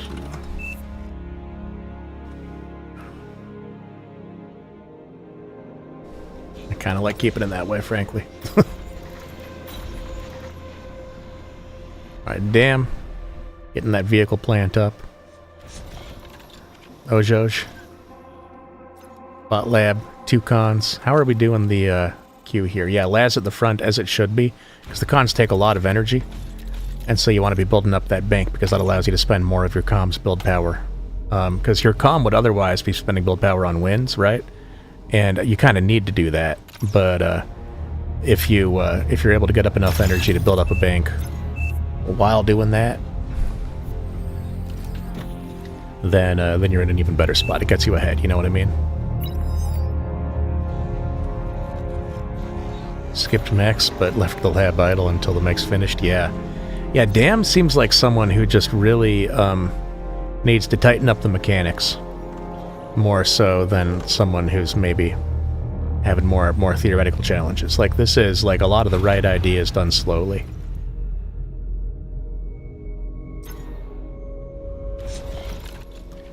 We're already expanding back here.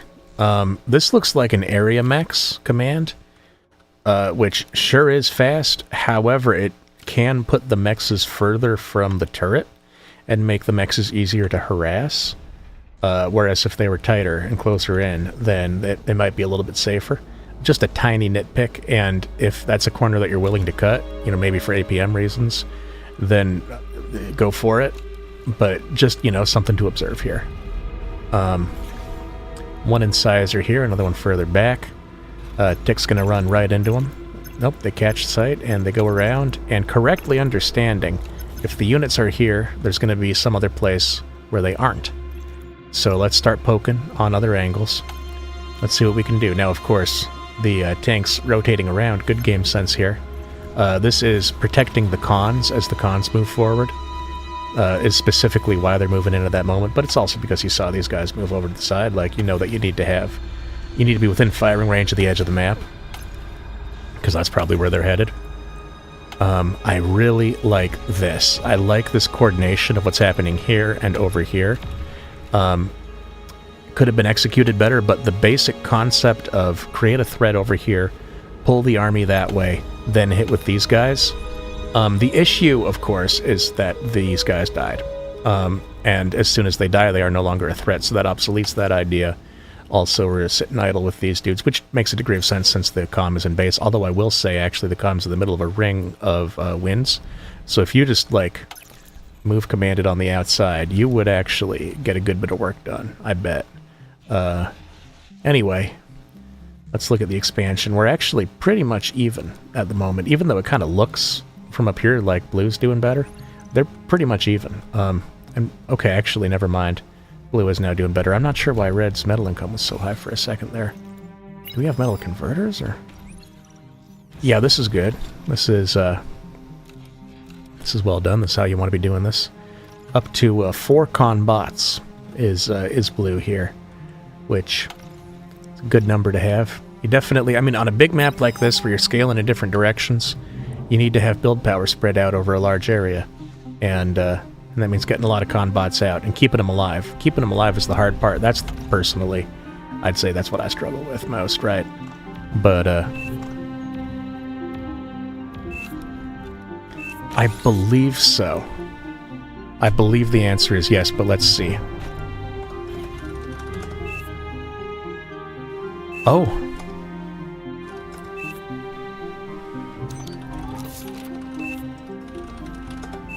Wow. So lucky. So lucky. Caught that on stream.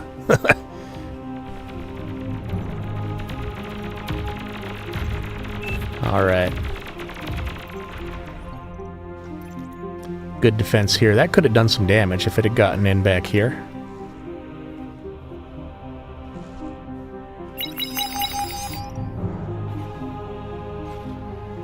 Where's the plus?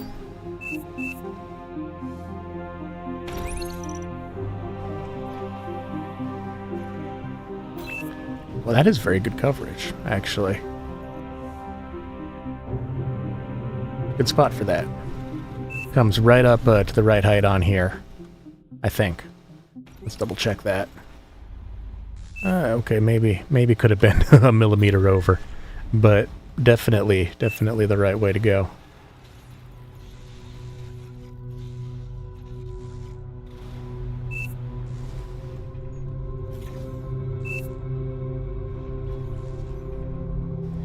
Yeah, this is exactly right. This is one of the fundamental dynamics in Bar. The vehicles win a head-to-head fight, but they have a harder time being everywhere at once. And so you need to be everywhere at once. And you also need to be on top of your reclaim, because anytime that you do win a fight, those tanks are going to be dropping a lot of metal on the ground, right? And so that's going to be high-value reclaim for you. Should have some LLTs in queue on this, I think.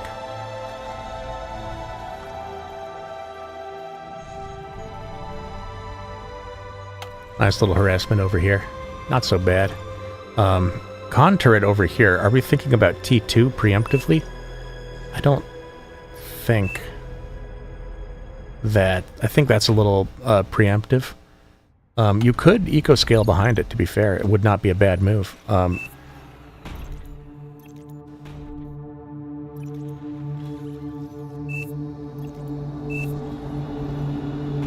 I guess we're planning ahead for T2.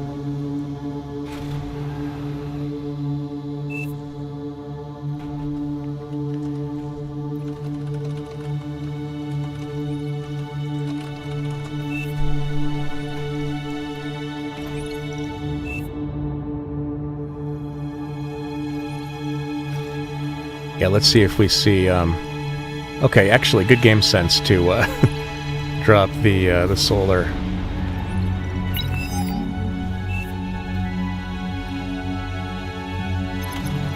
Yeah, like, if we were dropping extra turrets here, I would kinda get it. I guess we have a Dragon's Maw over here. And one over here. Okay, fair enough.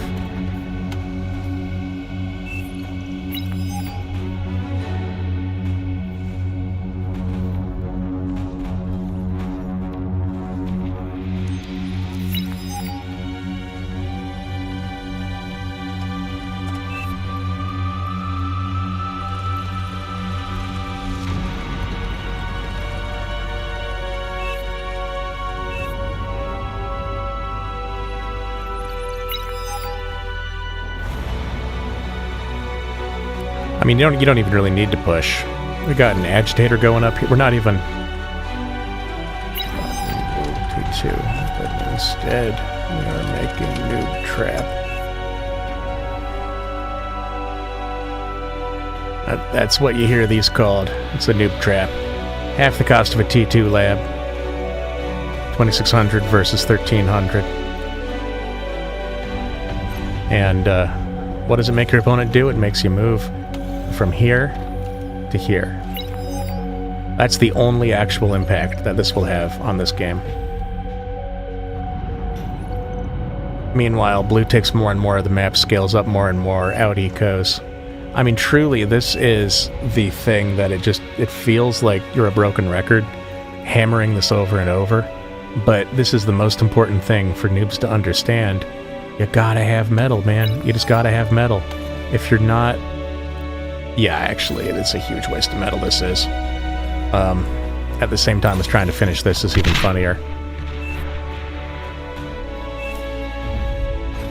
He's playing like AI. True, actually. I wonder if that's where this is coming from.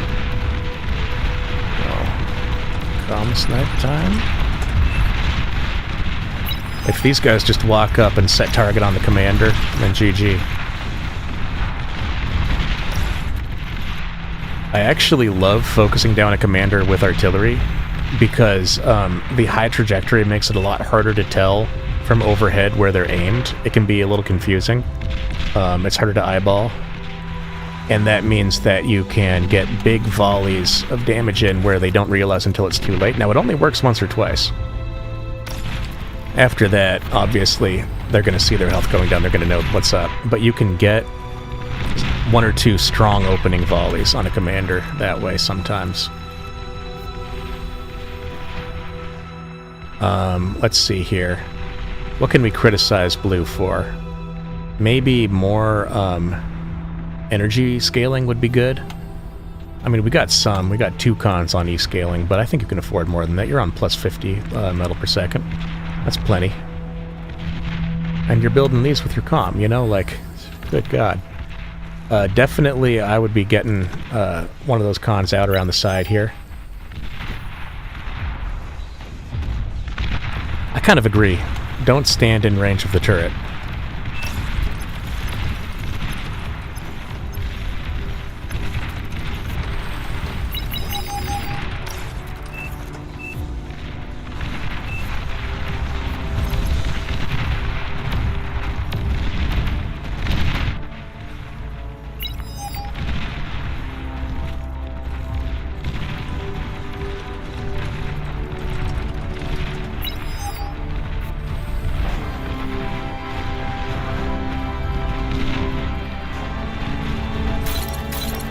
They would be able to get to the commander basically immediately.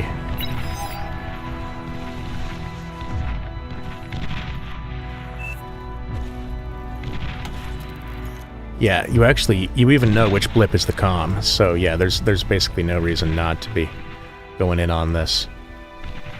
And so, basically, here's the way I'm going to put it, is that this is defending the right to be down 50% on metal per second.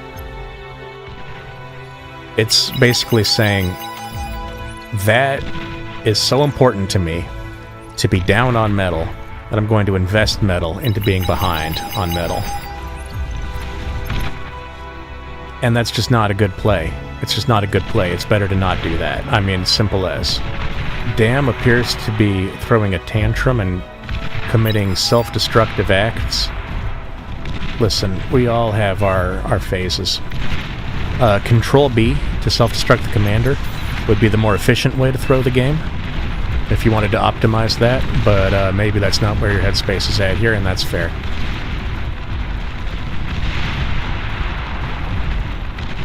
Commander destroyed. Alright, there we go. Commander down.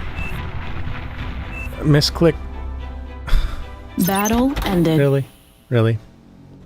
Arguably a series of misclicks. Alright.